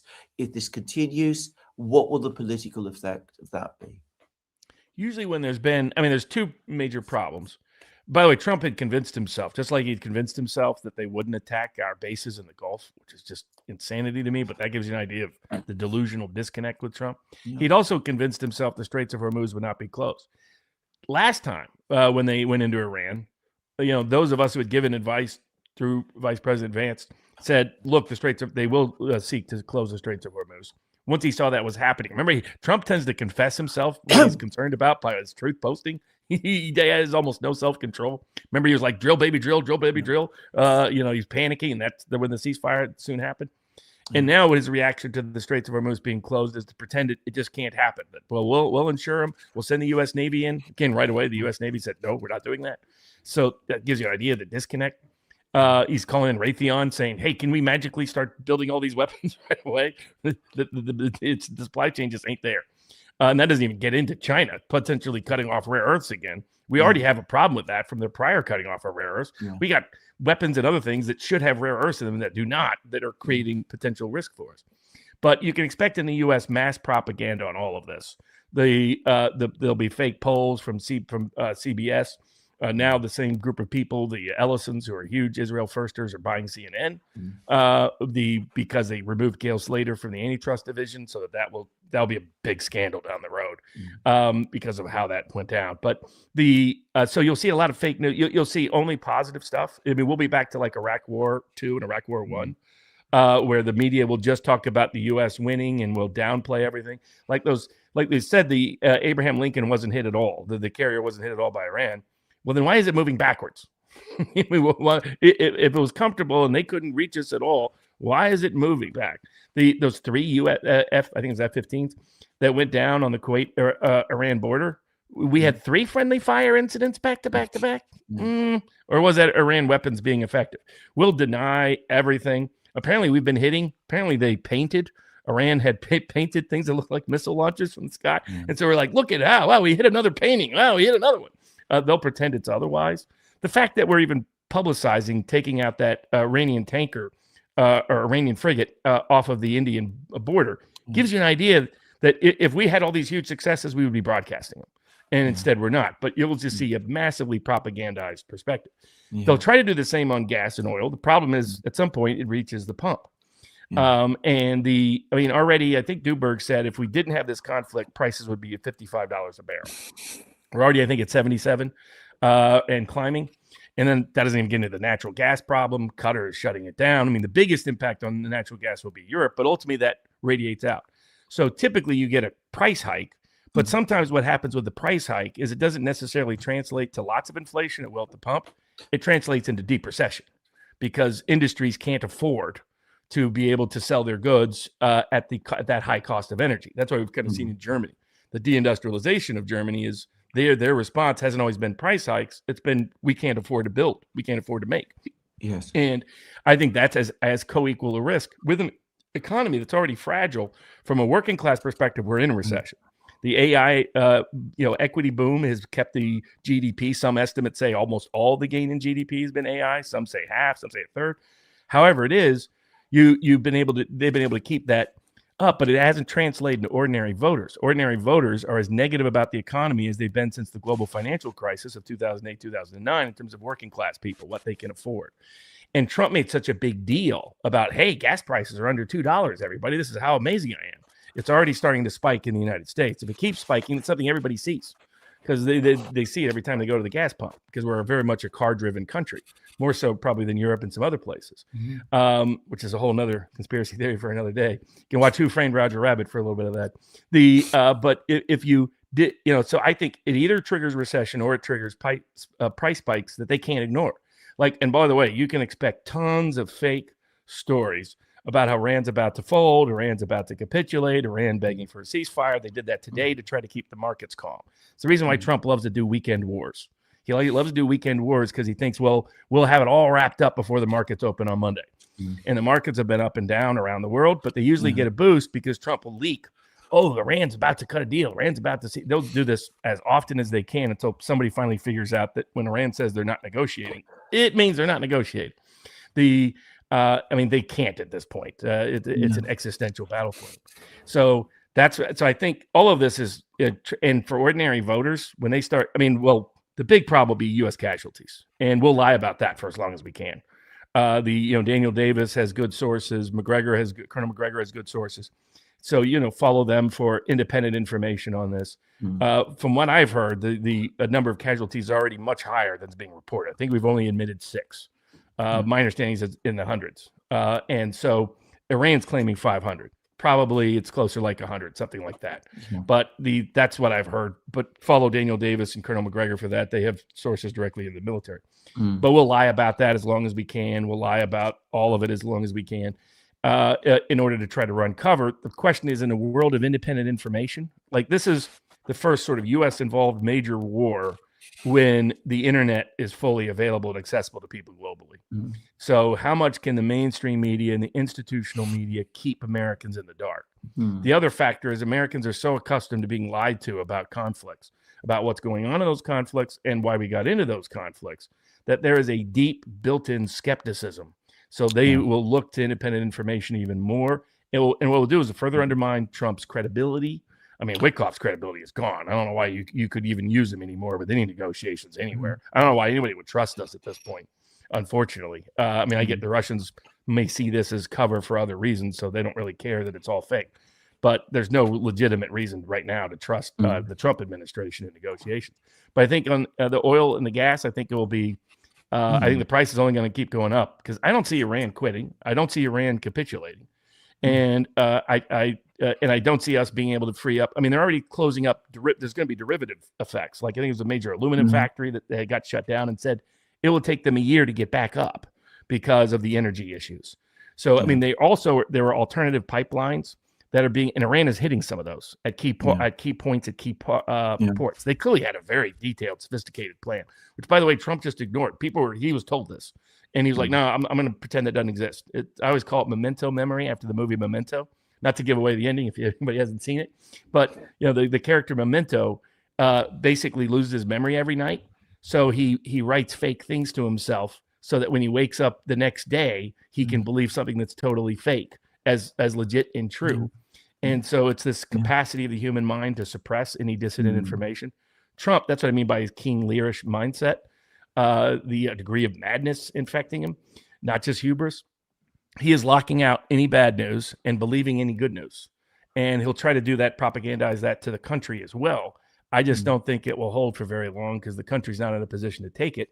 And then as they see Iran not fold, Iran not capitulate, Iran not quit, Iran continue to have success in its counterattacks. I mean, and these other plans are just terrible. Where we're going to get back into bed with ISIS? We unleash the Kurds. How are the Turks going to handle that? We're talking about bringing in the Caucasus. I mean, that's a good way to just end our, that whole thing. We've made a big deal. We got Azerbaijan, Armenia, and now they're going to be in our pocket because of that deal and all that jazz. What happens if, he always gets the countries wrong. God bless Trump. Just like the dumb row doctrine, which is what we're motivated by. I saw, there's some people that I all get attacks as you're somehow anti-patriotic if you oppose a dumb American war. Just to remind people out there, the founders, as John Quincy Adams, my cousin, many years ago said, we do not go abroad searching for monsters to destroy. That's American patriotism.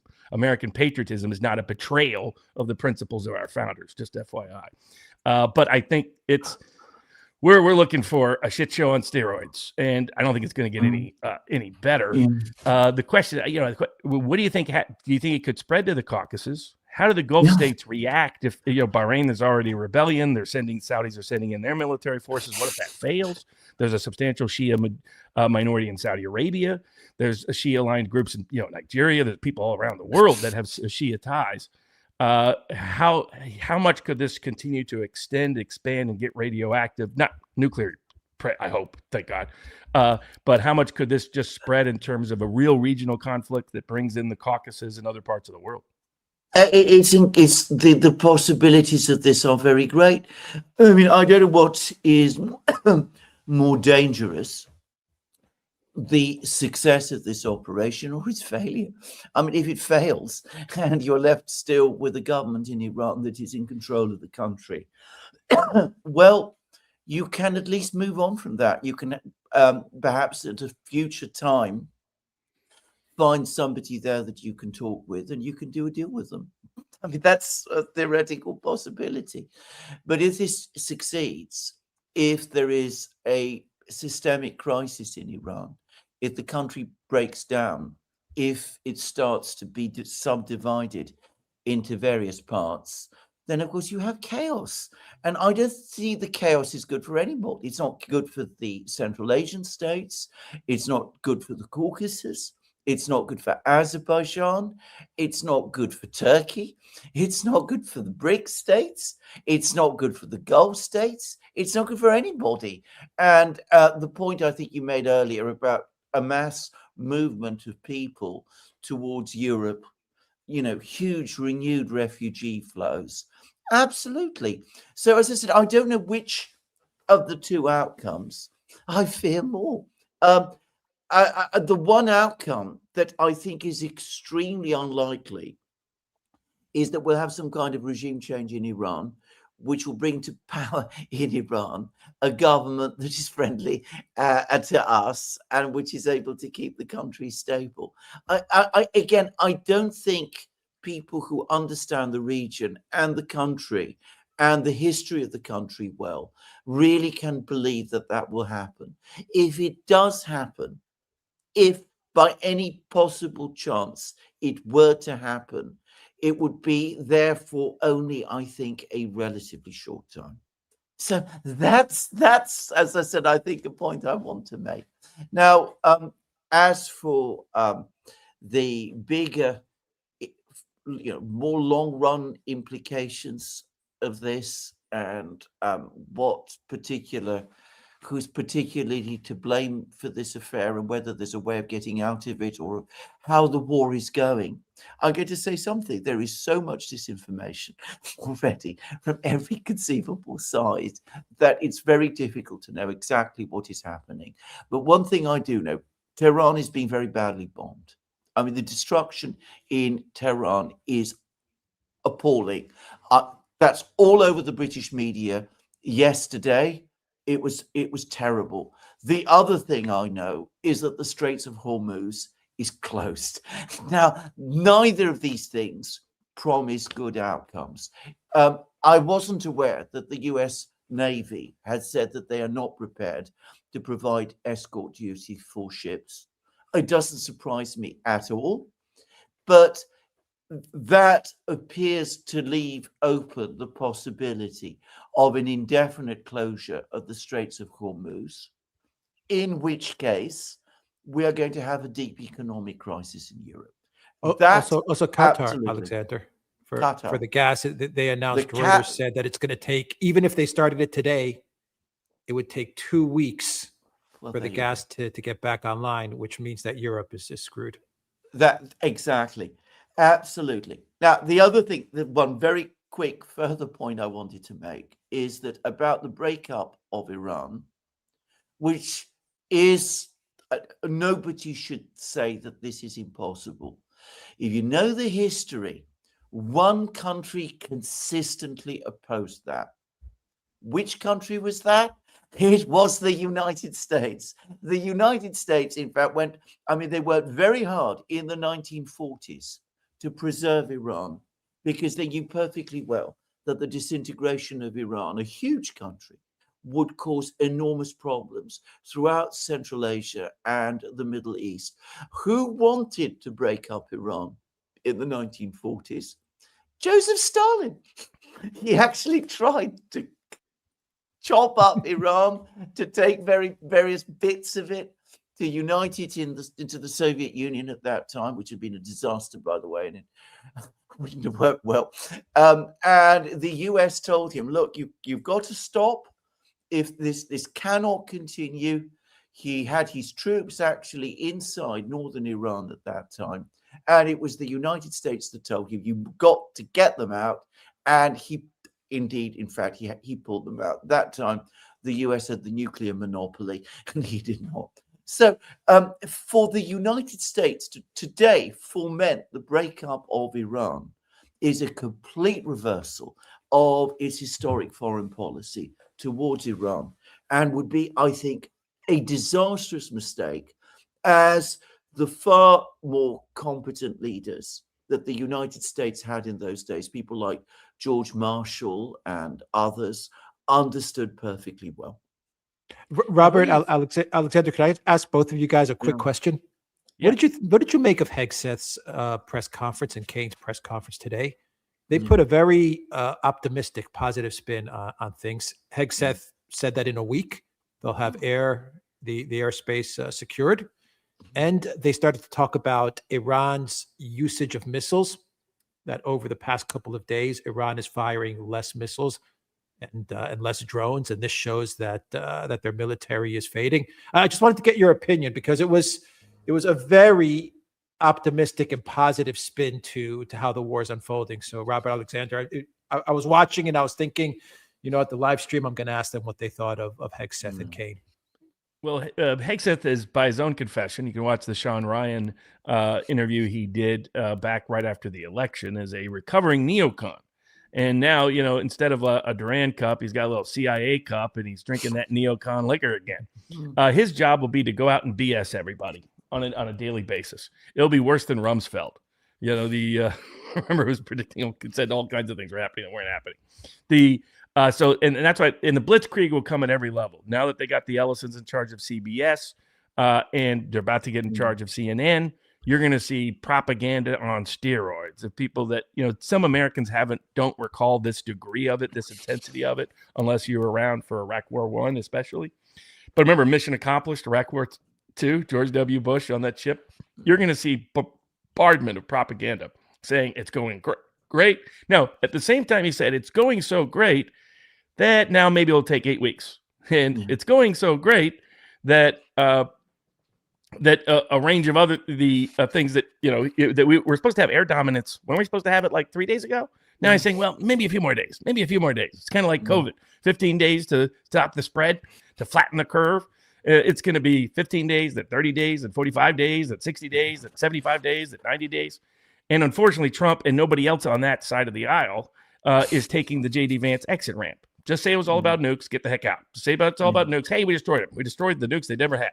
But just pretend they did. Let's move on. That's why Vance is out there spinning that. Notice he stayed consistent. He's never said ballistic, all the rest. Rubio, other people have. Vance is not. That's what he's trying to do, is to force into that. But nobody else is on board. And so you can expect them to just lie profligately and profusely about what's going on militarily. You're going to have, there's places on X, there's you guys, there's Daniel Davis, there's Colonel McGregor. For people suggesting it's anti-patriotic, these people actually served in Davis and McGregor. So they're going to provide independent insight information. We will keep pretending we're winning Baghdad Bob style as long as we can. The question is, how can you sustain that when it's going on and on and on and on?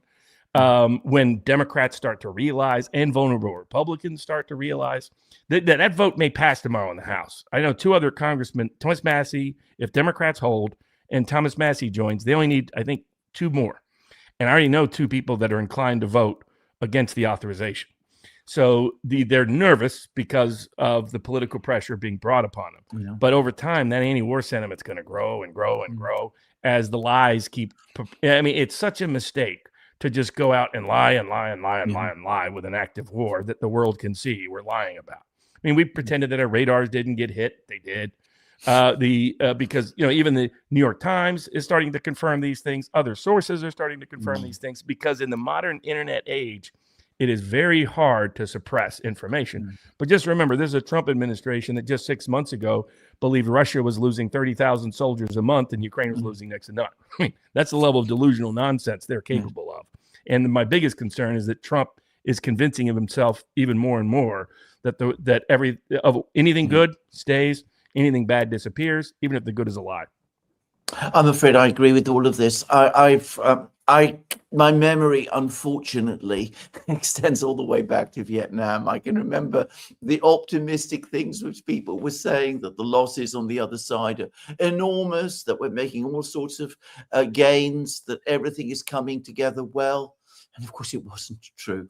And if we talk about Ukraine, which is the most recent war, remember the success of the 2022 offensives in the end, the way the Russians were on the last legs, and the Russian economy turning into the ruble turning into rubble. I mean, there's just been too much of this. The Iranians are still conducting strikes. I suspect, and I think this is my own guess, and it's probably just take this as a guess, but I think on the very first 2 days they hit with all they had because they needed to. And it was psychologically important. The supreme leader had been killed. There'd been the shock of an attack upon their own country. They needed to stabilize morale. They needed to show to their own people that they could hit back and that they could hit hard. And they did that. And now they need to outlast the US. It's now a case of inventories. We don't know who's got the bigger inventory or the bigger productive capacity. Probably the Iranians can go on making drones, but maybe they don't have that many missiles. So they're husbanding their missiles because they understand that it's a long haul and it's a big endurance test. The key thing that they're doing at the moment is that they've closed the Straits of Hormuz. And that's what's going to put the pressure. It's going to put the pressure on the Gulf states. It's going to put the pressure on the Europeans. It's going to definitely create severe problems in places like Japan as well, which are very heavily dependent on oil from the Middle East. And as I said, the Iranians know that it's long. At least they need to make it long. I don't think the problem of the Iranians reducing firings of drones and missiles is so important. What is more important is the fact that they cannot defend their capital. That is absolutely clear. The bombing of Tehran has been exceptional. And their own ability to control their own borders. I think the rumors that Kurdish militias might be crossing the border from Iraq rather. I think that is something that is going to concern them very, very much more. So keep focused on what probably really matters. But that's my own guess assessment of the situation at the present time. What do you guys think Turkey will do? I mean, Erdogan loves to play all sides of the equation, but in case he had any illusions, after the breakup of Syria, like I said, Bibi was lobbying to go after Turkey next. You could see a potential angle where if you get the Kurds involved, they turn around and go back the other way towards Turkey. How does Erdogan play this? He's an opportunist to his fingertips. I mean, he's even at this moment in time, he's saying to himself, how am I going to take advantage of this affair? So on the one hand, he looks at Iran and he says, look, there's nice juicy morsels in Iran. I might actually want to help myself to. Northern Iran, Azerbaijan, it's Turkish speaking, just as Azerbaijan, the country of Azerbaijan. I mean, they speak a language so close to Turkish that they can understand each other perfectly well. Azerbaijan, Iranian Azerbaijan, is Shia. Khamenei himself, by the way, had an Azerbaijani Turkish father. So does Pezeshkian, who's the president. They've been fairly well integrated societies, but just possibly Erdogan himself, Aliyev, his friend across the border in Azerbaijan, they may be saying to themselves, this is our chance. This is our opportunity. Maybe we can grab a bit here, we can grab a bit there, we can try and establish influence in Tehran or something of that kind. He won't be happy if the Kurds go into Iran, take control of the Kurdish areas there, start to set up some kind of a state there. Now, that will be on a much bigger scale, by the way, than the Kurdish presence in Syria, because we are talking about a much bigger block of territory, and one which is contiguous with the Kurdish regions in Iraq itself. So that will start to look to him like something coming dangerously close to an independent Kurdistan. And Erdogan, like any Turkish leader, won't want that. And of course, he's also got to think to himself that, yes, there are these people in Israel and in the United States who don't like me and would like to see me go. And if Israeli influence increases in the Middle East, well, they might come after me as well. So he's going to be balancing all of this out. He's going to be saying to himself, look, on the one hand, I want to stay in with Trump. I might be able to get nice bits of Iran, but juicy bits of Iran that are attractive to me. I want to establish myself as the great emperor of Central Asia. But he's also going to worry, and he does think in this way, of the risks as well. And he's going to be very clever, as he always is, balancing and playing the risks and playing one side off each other. Look what he did with the missile today, the Iranian missile. Iranian missile launched, shot down over Turkey. Oh, no, it was not intended to strike Turkey. It wasn't going to hit Incirlik. It was heading to Cyprus. That was what it was actually doing. So obviously it's not directed at Turkey or at me. I haven't got to respond to it. But at the same time, you, Iran, must never do this thing. If your missiles go across Turkey, we will, of course, shoot them down. So this is Erdogan, as I said, playing this game, and he's a master at it. Alex, you know him even closer. He's very close to you. Is there anything there you want to add? I would just add that I think the last couple of months, the reports that that Turkey is next, I think those were warnings to Erdogan. Yes. Don't get involved with the Kurds as we recruit them and train them. Go into Iran. Yeah. That's my sense of it. I think they were telling Erdogan, keep your distance. Yes. Because of the last thing that Turkey wants to see are armed Kurds possibly taking a chunk of Iran. That would be existential for Turkey. Yes. How would they respond? Like, let's say that starts to actually happen. Will they? I mean, they have a very big army. Will he actually use it? Will he actually align with Iran? Yes. I think with the Kurdish issue, yes, he will use it. Yes. I do believe that. But on the flip side, Robert, don't forget that Turkey, Israel, and the United States, they work together to carve up Syria. Yeah. So as Alexander says, Erdogan always plays both sides. Yes. And he always comes out of it. He's always managed to come out on top all the time. One quick thing to say about the Kurds. The interesting thing about the Kurds is that the Kurds in Turkey have all kinds of problems with Turkey. The Kurds in Iran have been fairly well integrated into Iranian society. Kurdish is an Iranian language. It's not the same as Farsi. The two languages are not, interchangeable.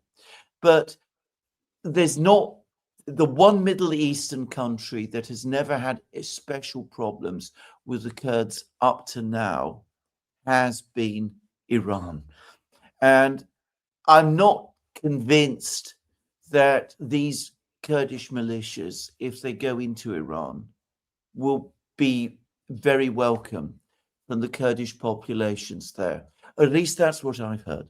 But, that doesn't mean that it won't be attempted. It doesn't mean that it won't put enormous pressure on the Iranian government in Tehran.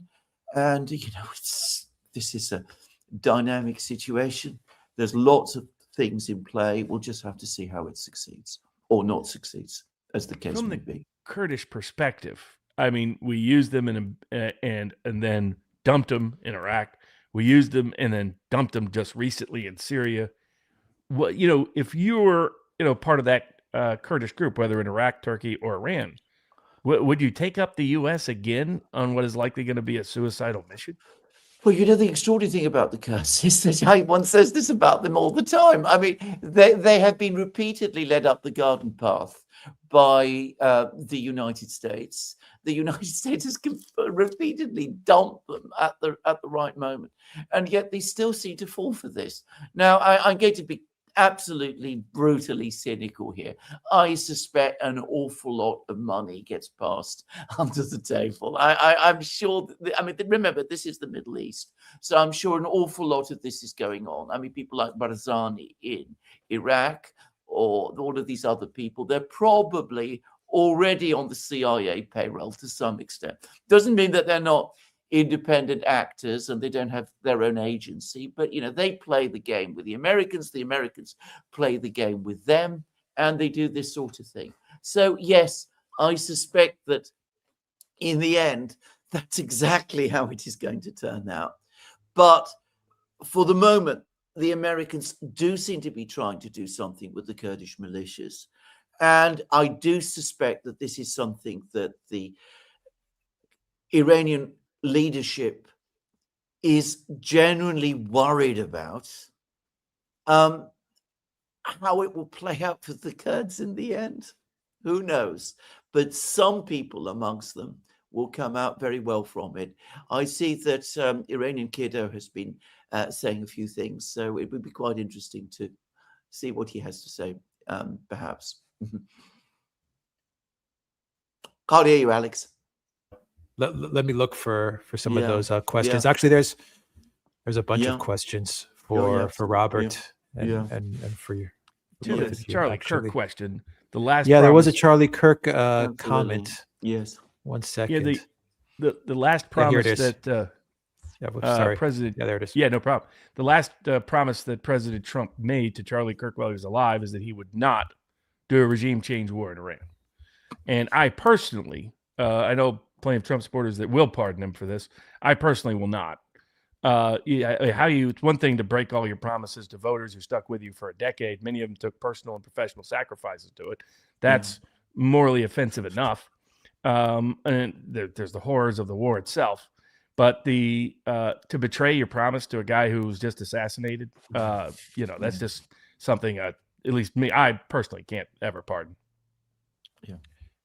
Sparky says, what opportunities might arise for Erdogan in Syria as Israel is continually pummeled by Iran?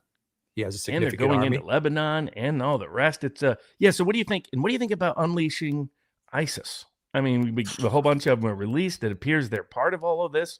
I mean, what happened in Iraq? Will the Shia militias start to be active? What's your take on that? Well, it's very likely. I mean, all of these things, and there's Hezbollah in Lebanon, and there's fighting with them, and all of this is going on as well. Now, I'm going to say straight away, I think the one group who will be the most unpopular in Iran will be ISIS. I mean, ISIS is it's not just Sunni. I mean, it is a Takfiri Sunni movement that regards Shia as heretics. Who should be killed, basically. I cannot imagine that they'll be welcomed in Iran. If they start to appear there, you are likely to see a significant consolidation of Iranian society. But having said that, I mean, this isn't the point of this. I mean, nobody, I think, expects ISIS or indeed the Kurds to march all the way to Tehran. But what they can do is that they can increase the pressure points on the Iranian political system, and that can trigger a crisis there. And that is something which we have to acknowledge the CIA, the US intelligence agencies, are very good at. Robert, do you actually believe that Trump genuinely believes that Iran tried to assassinate him? He didn't initially, but he's out there publicly saying it. Hegseth is now saying it. When they shut down the whole Butler investigation, I suspected that was going to be the ultimate explanation to him. And so the question is, has he convinced himself of this retroactively? I mean, he previously knew it was garbage, But when you start getting in this delusional mindset where you just look for things to justify and rational, I mean, as you pointed out, Alexander, I mean, he has rashes all the time now, and he can't hide them on. That was a huge rash on his neck. That is, as you pointed out, stress. This is a guy who's falling apart internally by people I've talked to in the White House. So he kind of knows that this is not who he's supposed to be, not what he's supposed to be doing. But when you're in that kind of madness, you start to justify all kinds of things. I mean, he's up there saying, Ayatollah tried to get me twice. What? You're now thinking that the Mar-a-Lago one? I mean, that guy was connected to Ukraine and the deep state. I mean, come on. But I think he's convinced. He increasingly convinces himself of things that are just patently insane. Like, I mean, think about it. He didn't think they were going to Iran would hit the Gulf states. He thought we could put the Navy into the Straits of Hormuz and we could just insure all the tankers anyway and everything would be fine. He thinks that we have unlimited interceptors, that we can just get them in anywhere and we can fight a forever war, in his own words. He convinced himself that there really were somehow a nuclear weapons program in Iran. I mean, it's just one after the other, after the other, after the other. That he convinced himself of things that just don't make any sense. And that's where his mindset is. He's convincing himself whatever delusional thing justifies his action, he's believing it. What about Spain, Robert and Alexander? What about Trump's Oh, you mean the comments patently about Spain? illegal Trump? He just got struck down as terrorist by the Supreme Court, as we predicted back a ways once he went AWOL from an industrial policy. And now he says, I'm just going to shut down all trade from Spain. There's no legality for that. So he has to show an actual tie to an economic issue. There isn't one, because this is Trump back to doing the old thing. It'll be another one of those big statements that won't be backed up. We can't shut down. There's no legal constitutional basis to do it. Put it that way. What was incredible about that was that Merz, the German chancellor, gave every impression, but practically said that I support this. I support what Trump is going to do. Now, bear in mind that trade issues are supposed to be decided by the EU as a whole, and Spain is an EU country, as of course is Germany. And yet, so you have Merz appearing gleefully to support tariff sanctions, whatever you want, against an EU country, one of the big EU countries. I mean, for people in Germany, if they really want to see what kind of a leader they have, that for me was the most grotesque incident of all. What do you guys think? Let's say this plays out 30 to 60 days. What do you guys think Europe does? I mean, if they're getting hammered, do its leaders do nothing? Do its people do nothing? What do you? Is there a chance they reverse sanction course? Russia? Yeah. And if it goes wrong in any way, blame Putin. That's what they're going to do. We laugh, but they just might actually do it, to be quite honest. They might actually do it. I don't know, Alexander, did you say that you read the JP Morgan, wasn't it, that said 25 days, that's all Europe has when it comes to energy? Yes, exactly. If they don't get this resolved in 25 days, 25 days. it's lights out. Exactly. Yeah. Wow. What about this question? What if Iran falls? Wouldn't Russia and China regret their no intervention policy? What will the world look like in 2029? I mean, what if Iran falls, Robert, Alexander? What if? Well, I think the first thing I want to say about this is that people talk about China, Russia having a non-interventionist policy. To repeat again, for China and Russia to intervene, they must get a request for assistance from Iran. From everything that we have learned, from everything I've learned, the Russians and the Chinese repeatedly offered assistance to Iran for many years, and Iran wasn't taking it. Now, I've expressed my own bafflement about this. I understand some of the reasons. I've discussed the very difficult relationship between Iran and Russia. I talked about the events of the 1940s just now, but it still seemed to me a strange line for the Iranians to be taking at this point. And I'm going to say, I mean, now that he's dead, I think that Khamenei was probably getting very out of touch.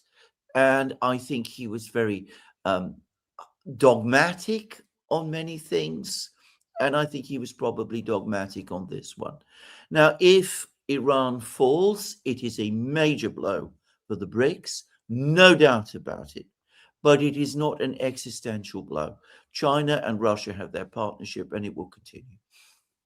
Yeah, and I think it's much more likely that I think it's only about a 10% chance that they fall from, even if they keep taking out different leaders, that it'll be some form of Yes. Islamic Republic is still Yes. more likely to emerge Yes. out of it. Yes. But let's say that 10%, and I think, by the way, Mearsheimer's right. They will then, now that we took out the guy who had the fatwa against nuclear weapons, they will now develop nuclear weapons. Yes. They have been educated that you have to have that in order to actually have deterrence.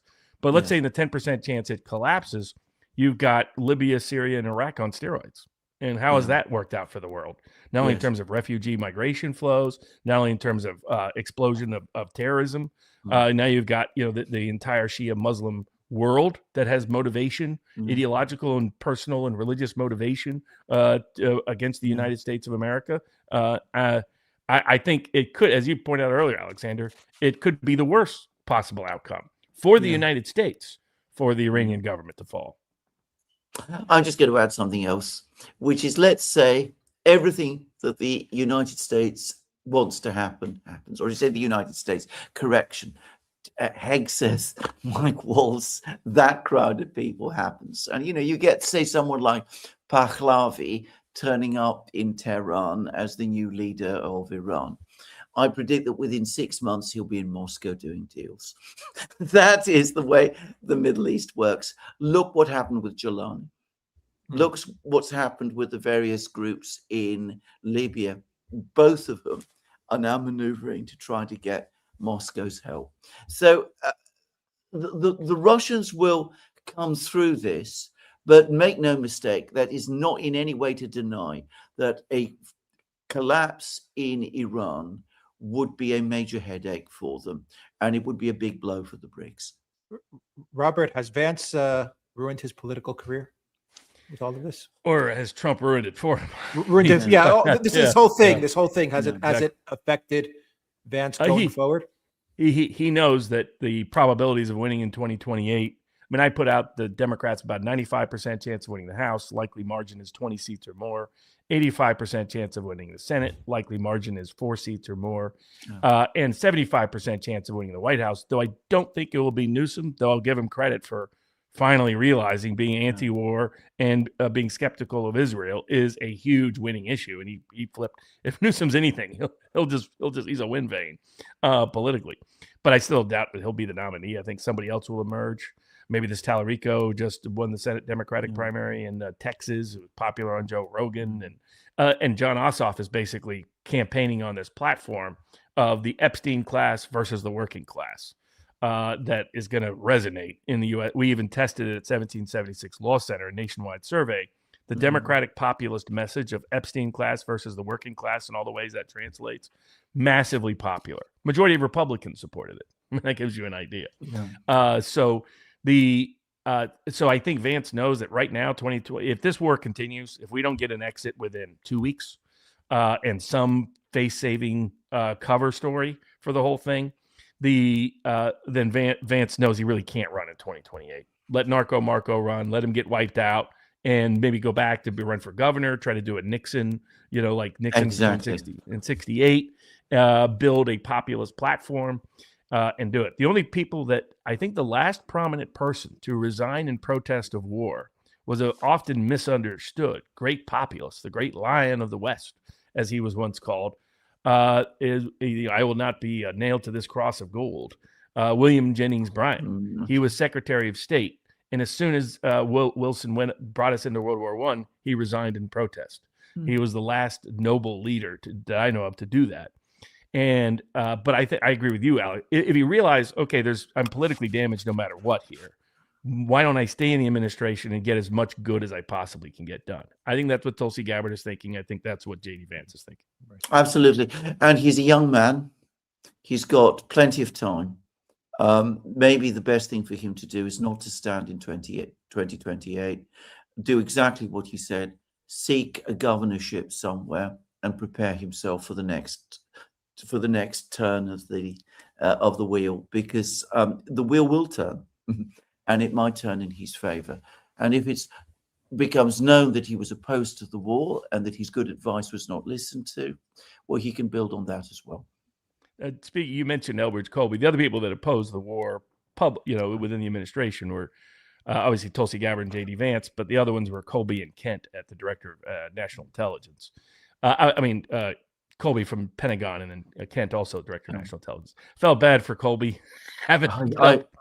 He's trying. How does this war comport with your national security strategy when the national security strategy said you're not going to be doing regime change wars in the Middle East? And he's like, I feel bad for that guy. I agree, actually. Yeah. By the way, on just quickly on the subject of William Jennings Bryan, please nobody base their ideas of him upon that film, which is completely wrong. Just to say. Absolutely. That happened right up the road from me in Dayton, Tennessee. It's about 30 minutes up the road. Yeah. There's a college named after him, Bryan College. He originally had no problem with Darwinism. It was when Darwinism became social Darwinism in the United States that he flipped. He was like, hold on a second, you're using this for a eugenics doctrine. Now I'm against it. He won that trial from a public perspective. Now, granted, that was the audience there. But I'll never forget, he goes, I'm not worried about the age of rock. I'm worried about the rock of ages. He was a brilliant rhetorician. Exactly. If Iran is so desperate to get a nuke, why don't they go with fissionable material in a bag? If they wanted a nuke, they would have had one 20 years ago, to be blunt about it. It was only the man we murdered. It was the man holding them back. And I don't think they'll be held back. I think they'll have it within 18 months to 2 years if this regime holds. Yes. What about this question about international law? If what Trump is doing, not even constitutional, let alone not legal following international law, can't the U.S. military refuse his orders? They can refuse any illegal order. Yes, they can. They have that legal authority. It's tricky to do it when it's right. It's one thing to say, I want you to murder these kids. That's clearly illegal. That's a violation of everything. It's another thing to refuse to obey a war instruction. That's, if you're in the military, that'd be a good question for Daniel Davis and Colonel McGregor. Yeah. At what point do you as a military officer have to refuse a instruction from an elected leader? I mean, soldiers are people who would find it very, very difficult to refuse an order from the commander-in-chief. I mean, that's mutiny, and mutiny is not something that certainly American soldiers want to do. There apparently are, according to the Washington Post, multiple generals thinking about resigning in protest of the war. Robert from Brian on Rumble. Barnes, many calling World War III. So isn't today more like World War II? Civil War, American Revolution, than Vietnam? I think this will stay a regional war. At least I hope it doesn't expand into World War III.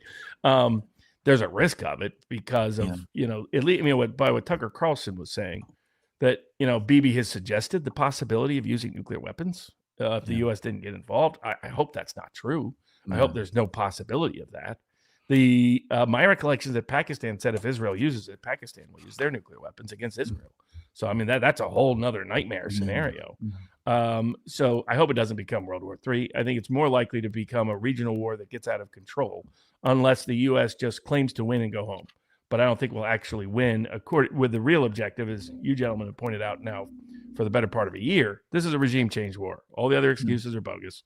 Vance is trying to give an excuse that's different so that we don't have to get regime change to declare victory. But that's what the Trump administration in Israel is up to. They want regime change. Now, what Israel wants is chaos. They want no regional rival.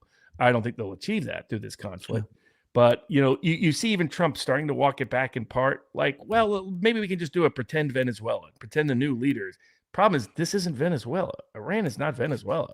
This is a religious-led movement. This is deeply, and especially the Shia culture and religious tradition, built on sacrifice and standing up for the underdog, and martyrdom is something that's part of their religious tradition.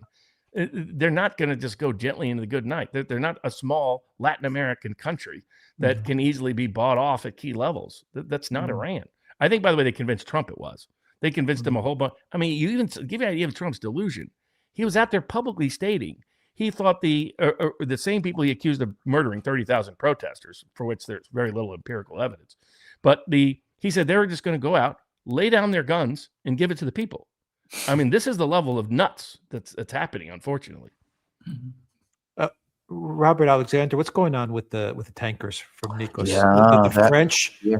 they helped Ukraine sink a tanker. So we still have this tanker issues. Not only do we have the Strait of Hormuz closed down, but they're going after the tankers still. This is absolute insanity. This is complete stupidity. We're in the middle of a potential energy crisis, and we're now taking pot shots at tankers, Russian tankers. This is a proper Russian tanker in the Mediterranean, off the coast of Malta, attacked by Ukrainian, boat drones, water drones. And again, no doubt at all that this was done with somebody's help. I've been told that Ukraine acquired a former Soviet Foxtrot submarine.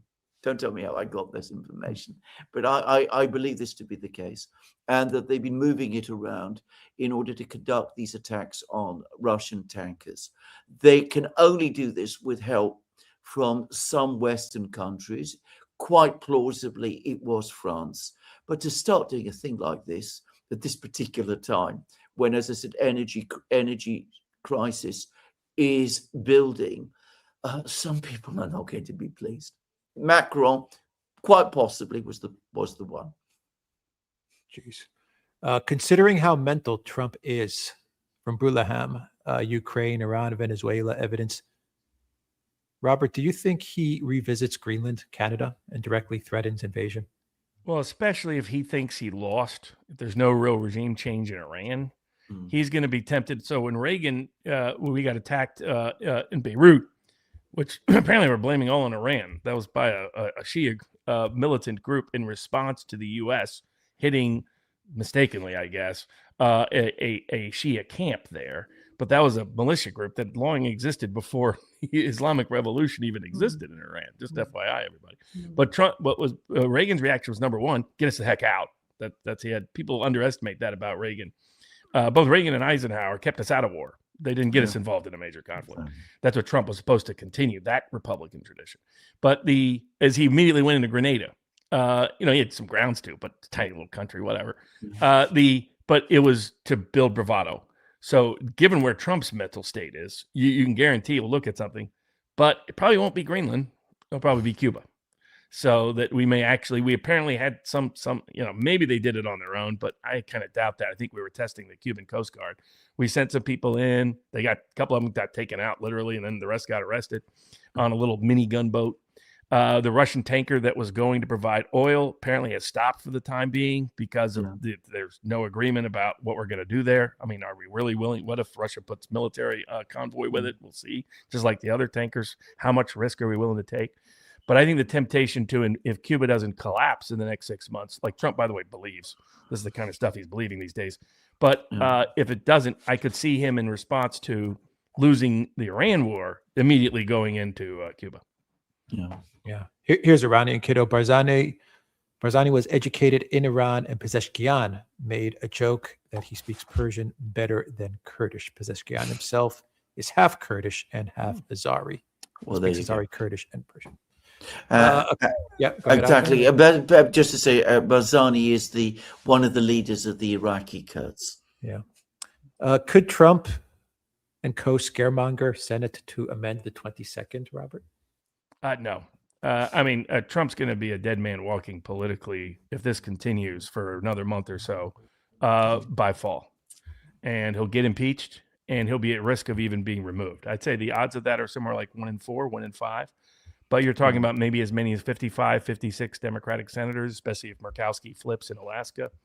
And the same people that are cheerleading him into this war, if they're still in the Senate, will backstab him in a heartbeat because they'll blame him for the failure to get the regime changed, because that's who these people are. Just as they have no reverse gear, as you guys often point out, there is no stop in their neocon automobiles. They are natural-born A2 Brutus saboteurs. Yeah. Joe If Maz, you- Q. just quick, Yeah, very go ahead. quick point there. If, of course, if Trump is impeached, and this is a big if, and I don't want to get into that, Vance becomes president. Yes, that's by the way the number one restraint from the neocons and the deep state taking Trump out. They will try to take Vance out first, using Yes. different issues that happen in the antitrust division to try to go after him. And so, but I don't think they have the votes to take him out, and that will be the number one deterrent for them taking Trump out. He'll likely survive the impeachment vote, not in the House but in the Senate, but it might be thin margins, and his political capital will be gone. Joe Maz Q on Rumble says, a personal friend of mine, an Iranian expat, Christian Persian, by the way, who celebrated the death of the Ayatollah, is apparently making contingent plans to move home to Tehran. I wish him all the best. Okay. Interesting. Yeah, I mean, there's there's a big Iranian. I mean, the bigger one's in London, but there's a big one here, particularly in Los Angeles, California. So a lot tied to the monarchist regime. Yeah. They all love it. They're the ones out celebrating. They're celebrating in D.C., other places. My guess is, in terms of the U.S., 80 to 90% of those Iranians ain't going home, no matter what happens. Exactly. Same here in London. There is also, by the way, a leftist diaspora, Iranian diaspora here in London as well, connected with the former Iranian Communist Party, the Tudeh, which is quite influential in Iran. And then you got, Long I'm time. sure another group they're planning on bringing in with all this. It'd be like the most unholy alliance: Kurds, ISIS, and MEK from from up from. Aren't they a lot of them in Armenia and the Caucasus these days? I think so. What Yes, exists so, of yeah. them? Exactly. Joe 995 on Local says, what do you think of Pete Hegseth's statement, and for how long will the U.S. be able to drop guided bombs on Iran? He mentioned guided bombs now at Hegseth, yeah. Yeah, it's gonna. I mean, they think they're gonna get air dominance. They haven't yet, so we'll see. The bigger question is whether they're pretending that they've taken out. It doesn't appear to me they have it all. I mean, my understanding the Iranian strategy was to send drones and the low end aspects of their missile supply in order to exhaust first the interceptors, but that they're out. This is a huge mountainous region, which people tend to forget. They think of, a lot of Americans think of Mideast and just they think desert. That's not Iran. Very mountainous country. They've got 100 plus underground bases in places in missile launchers. So I think Iran's calculation is not that their interceptors can prevent bombing and attack. It's more, can the U.S. stop Iran from causing a lot of pain in Israel and the Gulf states?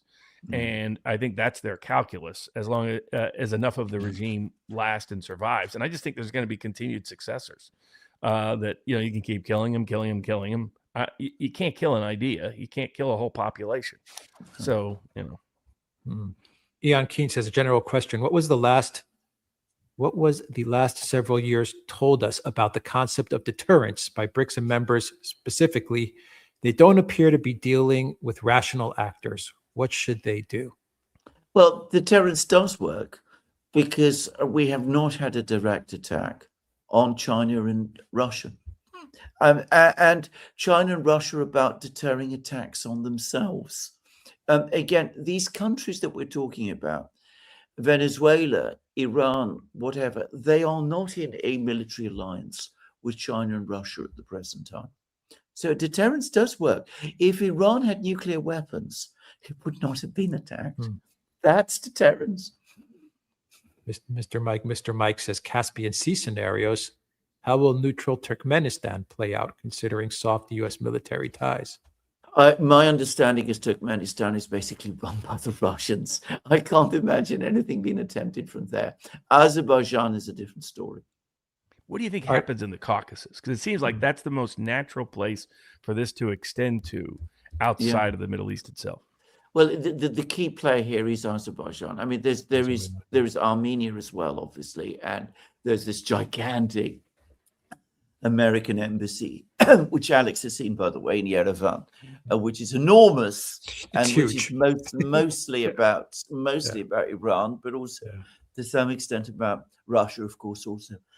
But Azerbaijan is the key player because Azerbaijan has the contiguous border with Iran. Azerbaijan is the country which might have potential territorial claims Azerbaijan is an ally of Israel, or has been an ally of Israel. So this is the place to look at. Azerbaijan is unstable. The government is what I've heard. Again, don't ask me where I've got this information. That the Russians are looking for an opportunity to move against it.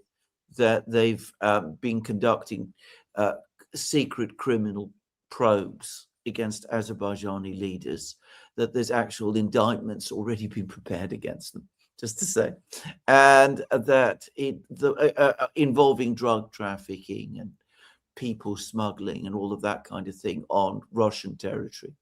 So if Azerbaijan were to become involved, I mean, there's a fair chance the Russians would as well. They have all kinds of issues with the leadership in Baku, and we'll see. Mm-hmm. World War III started with Ukraine, folks, not with Iran.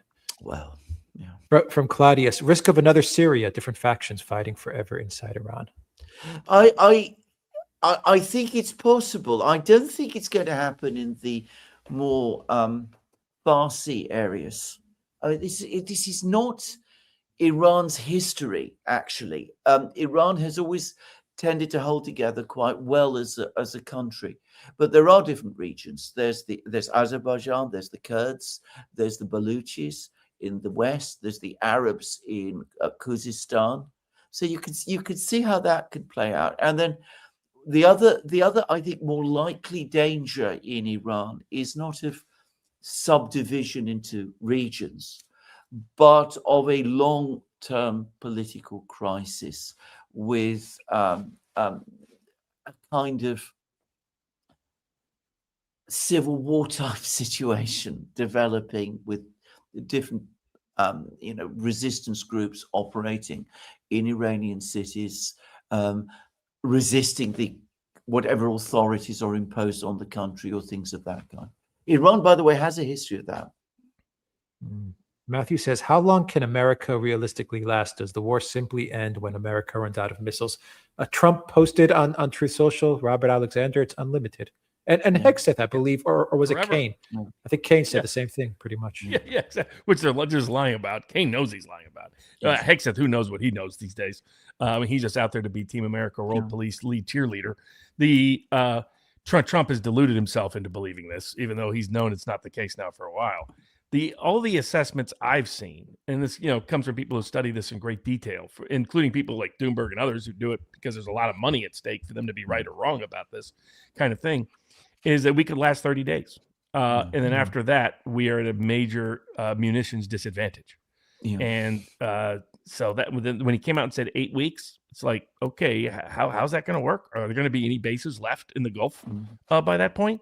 I mean, things are slipping through, and Iran hasn't used. Ted Cruz even admitted Iran can build at least 100 missiles a month. Well, just do the math on that going back the last 20 years. How much? And they haven't used hardly any of that supply yet. Mostly been cheaper drones and their low-end supply. They appear to have hypersonic missiles. They appear to have things that the other way you're going to see complete suppression is the Gulf states are mass censorship states. Israel's a mass censorship state. They censor the heck out of anything so that almost nothing gets out. Somebody occasionally will glimpse something and will snooker out. But for the most part, they don't show anything that's going on. They deny everything, no matter what's happening.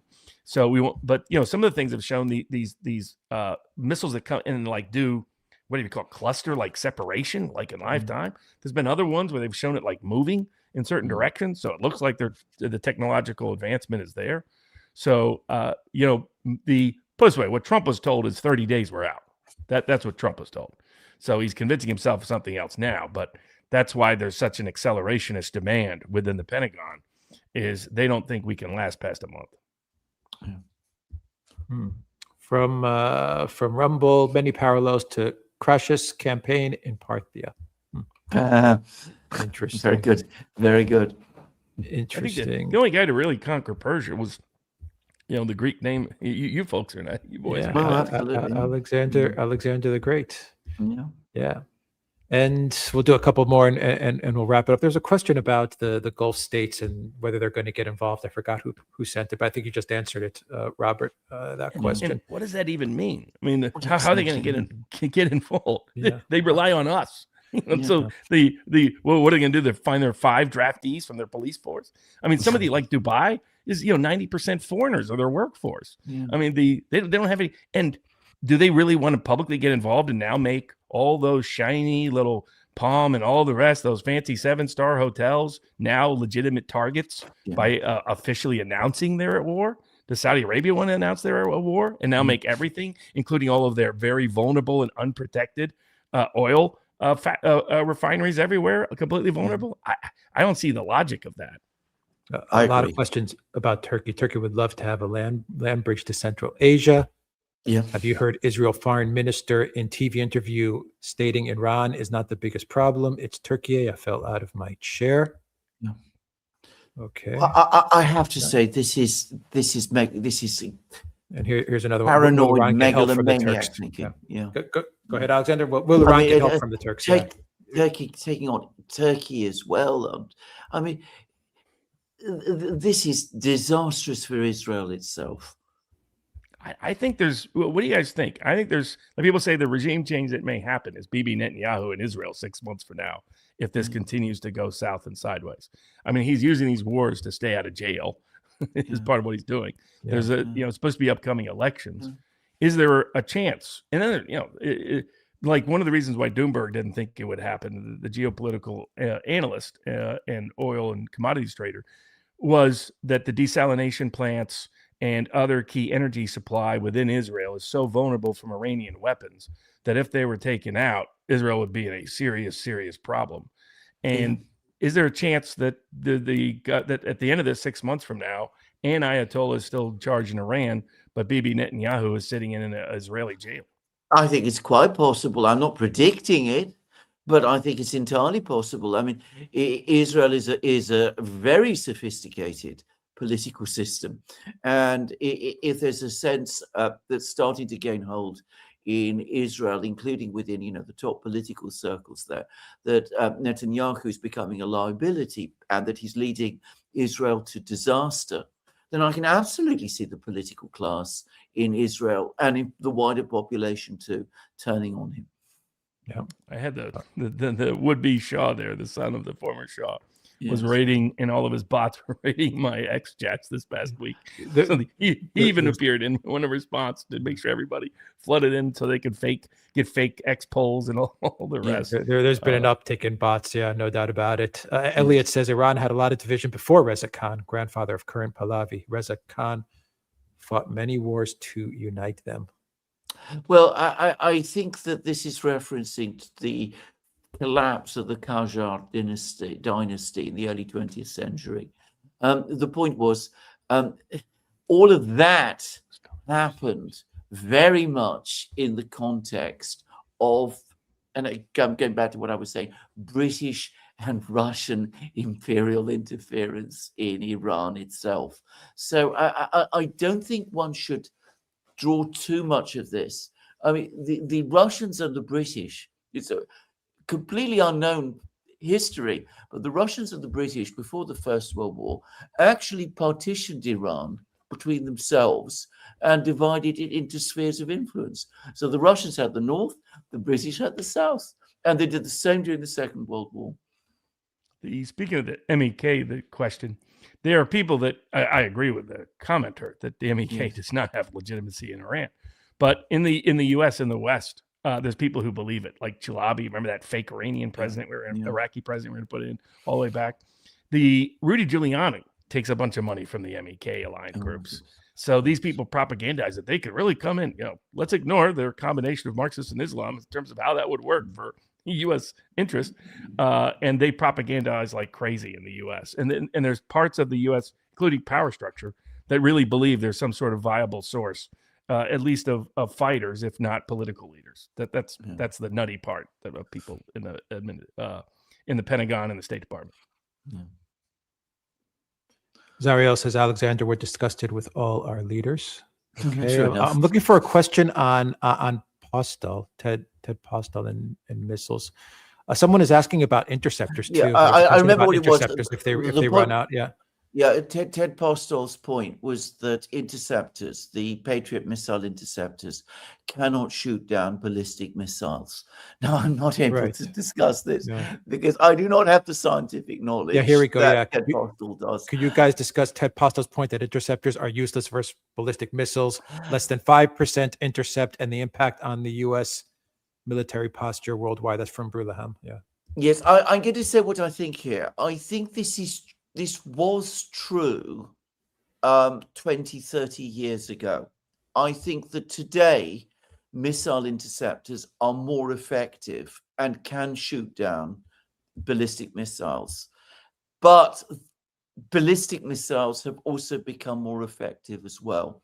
So if you're talking about, say, the Iskander ballistic missiles that the Russians use in Ukraine, those cannot be shot down by the kind of air defense missile interceptors that we have in the West. And of course, the Oreshnik, which is a ballistic missile, by the way, cannot be shot down at all. Yeah.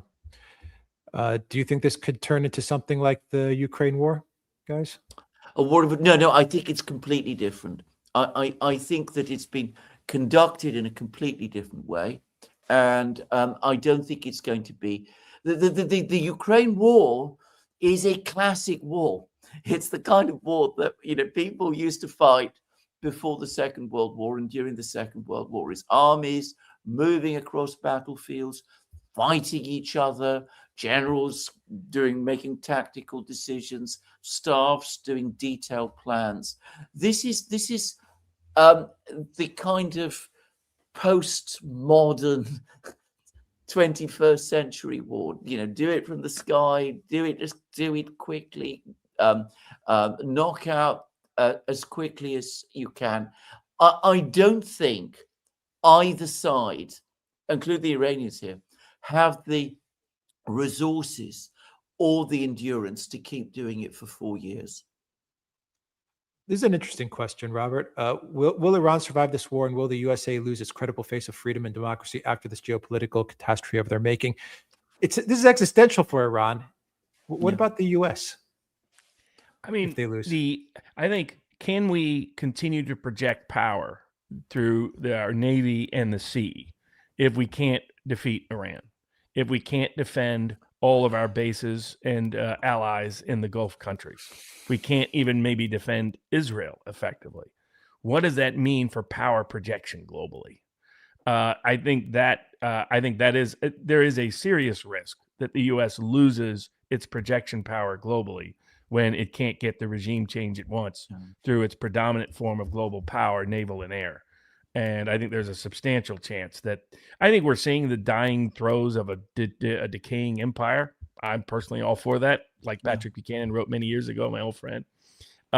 We are a republic, not an empire. That's what we're supposed to be. That's what our founders wanted. So I'm all for the death of the empire. But I think you're seeing the death throes of it, especially if we're seeing globally as having lost the Iran war. Can I? The best parallel with Britain here is the fall of Singapore in 1942, when it became absolutely clear that Britain could not fight a war in Europe and at the same time project power in Asia. It could not maintain control of places like Singapore and Malaysia, and the British fleet wasn't capable of operating by itself without air cover and wasn't able to fight the Japanese. Now, that was a liberating moment. It didn't play out immediately, but it was. I talked about how after the Second World War, British soldiers weren't willing any longer to go out and fight in colonies in order to maintain British control. That really starts conclusively with Singapore.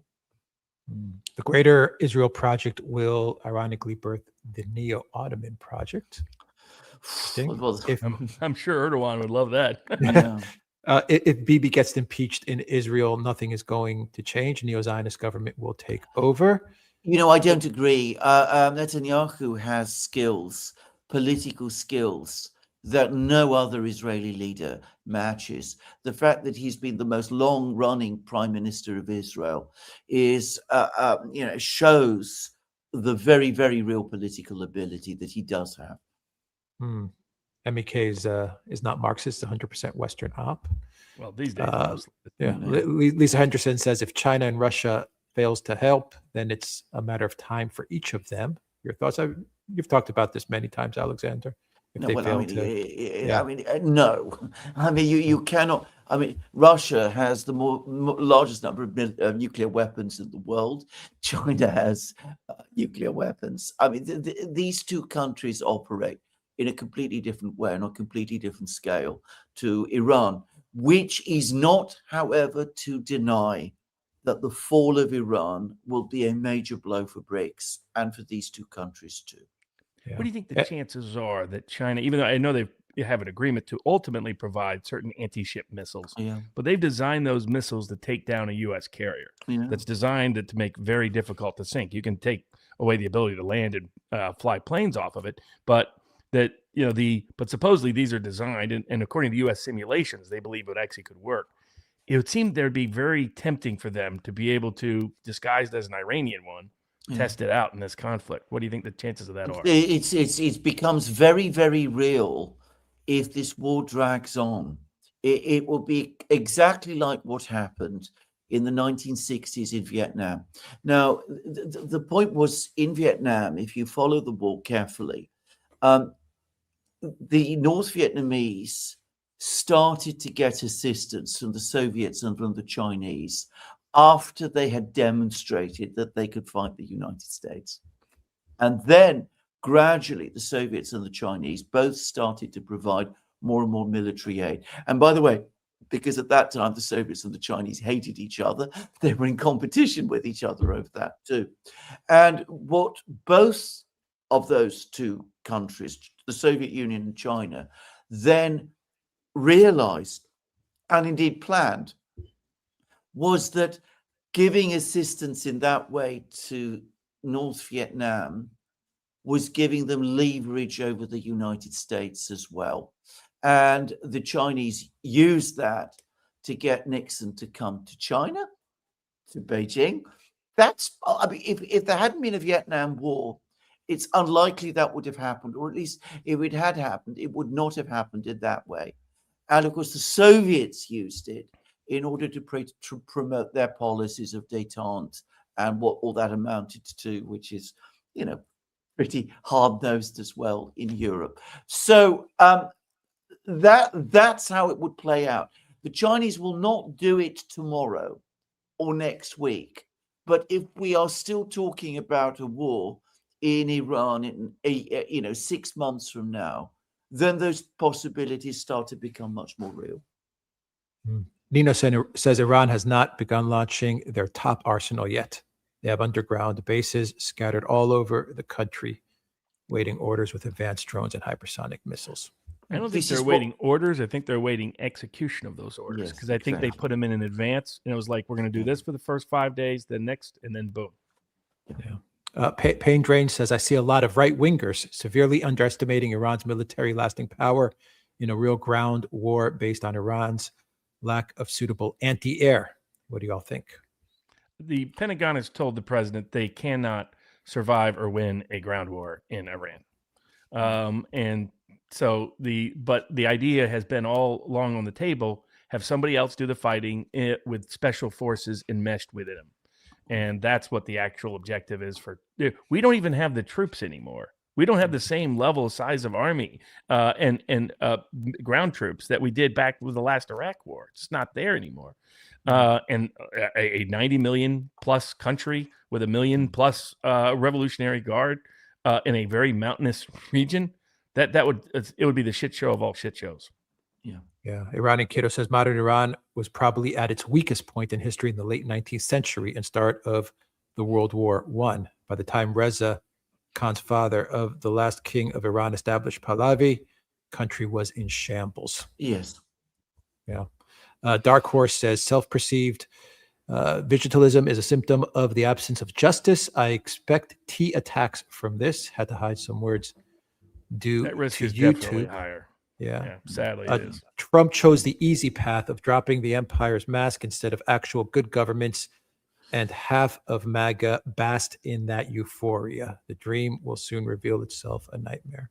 The power of partisan logic. People who came to Trump because of his anti-war position now justifying being pro-war because they've substituted their own principles for the personality of Trump. Yeah. Okay, here we go. Arctic Lord says from day one to today, the number of ballistic missiles is down 86%. The number of attack drones fired down 73%. This war is over. It's a wrap, Yeah, kids. if you want to trust Pete Hegseth, good luck with that. I don't recommend you wager on it in any stock, financial, or prediction markets. Well, Brulaham says, why do people delude themselves that Iran is losing because of catastrophic losses? They have in recent times sustained 100,000 losses and have a much more difficult lifestyle than the West. If the regime doesn't collapse, it seems they could lose a few million people, greater than 80% of the elite, and still win in a few years. Does America have the stomach? Look at the Iraq-Iran war right after the revolution. You had the Soviet Union backing Iraq. You had the United States backing Iraq. You had Israel backing Iraq. You had a big Iraqi army right on their border. And ultimately, Iran survived it despite losing up to 500,000 people. Yeah. Iran, the nation, is not going to fall. Iran's been around for a long time. The government may fall. They had many different governments in the past. Yeah, it's true. And Iran, as a political and cultural and civilizational and national entity, will certainly survive. Well, in fact, by the way, that's another place of the fake polls. There's NED, CIA, USAID cutouts in Toronto and the Netherlands who've been doing polls of the Iranian public that Trump totally believes. Patrick Bet-David, formerly from Iran, was out there pushing this nonsense, which was at 80 to 90%. The Iranian people can't wait to overthrow this government and establish a pro-Western government. Fake polls. There's a Sadat professor at the University of Maryland that's been polling the Middle East for a very long time. And what he found was Iranians were upset about the economic conditions, but there was no great appetite for regime change. They preferred security over democracy, according to their own public opinions. And there's nobody in Iran that wants to look like Libya, Iraq, or Syria. All right, let's wrap it up with the last few super chats. Lisa Henderson says, true, but these idiots will harass each to the brink. China and Russia need to act now. Need to act now. Yeah. Okay. Well, we'll see how all of this unfolds. Chaos Panda says, what's your opinion on the effects of the war will have on China and Taiwan tensions? Whatever the outcome, U.S. will be exhausted. Such situations will make Taiwan very vulnerable. Much love from Serbia, guys. Why do you think Elbridge Colby is unhappy? Yeah, exactly. Good point. And we're leaving South Korea undefended too. We're like, we'll just take all those. We'll take those from Taiwan, take those from South Korea. You know, there was a previous super chat which said it's not been a good week for South Korea. Very true. Very true super chat. Christina said, first time catching you live. I watched almost every video since I heard about you from the late Gonzalo Lira, and you still didn't show up on my YouTube year review. I don't think YouTube will be promoting us at the moment. Yeah. Let's see. Russia, from Nino, Russia and China are helping with ISR and targeting behind the scenes. They are not idle. China's publishing detailed maps of all the U.S. military bases. And that can be used not just by Iran, that can be used by anybody that's got any problem with the U.S. military. Just all right. And we'll wrap it up with Elliot, who says, what shape are the Iranian launchers in? Is there a chance Iran may not be able to use its most advanced missiles because their launchers are gone? How do I know? How do we know? I mean, the Iranians know, perhaps the Americans know. We cannot know. I've heard this said by many people that the real problem that Iran faces is not missiles, but launchers. And that the US and the Israelis have been hunting the launchers. But I've heard also that launchers are very, very difficult things to track down and find, and that it's not easy to find them and track them and to destroy them. So, I've heard all sorts of numbers, but some of the launchers that have probably been destroyed are probably dummies, because the Iranians did that during the war with Saddam Hussein, and I'm sure that they're doing it again. All right, we'll end it with Monty. Is there a point beyond which Pete Emptyhead will say to Trump that what he wants is impossible? Anybody who has said that within the Pentagon has been fired or demoted. So don't expect it from Team America World Police cheerleader number 1. Yeah. All right, we will end it there. Thank you, Robert, for joining us and sticking around for the whole show. That was awesome. Thank you for that. I will put Robert's information where you can follow Robert. I'm sure everyone knows where you can follow the great Robert Barnes. Thank you, Robert. Alexander, thank you. Thank you to everyone that joined us. Thank you to all the questions. We'll wrap up whatever questions we didn't get to. Me and Alexander will answer those questions tomorrow. We'll publish Absolutely. the answers to all of that in a dedicated Q&A. Take care, everyone.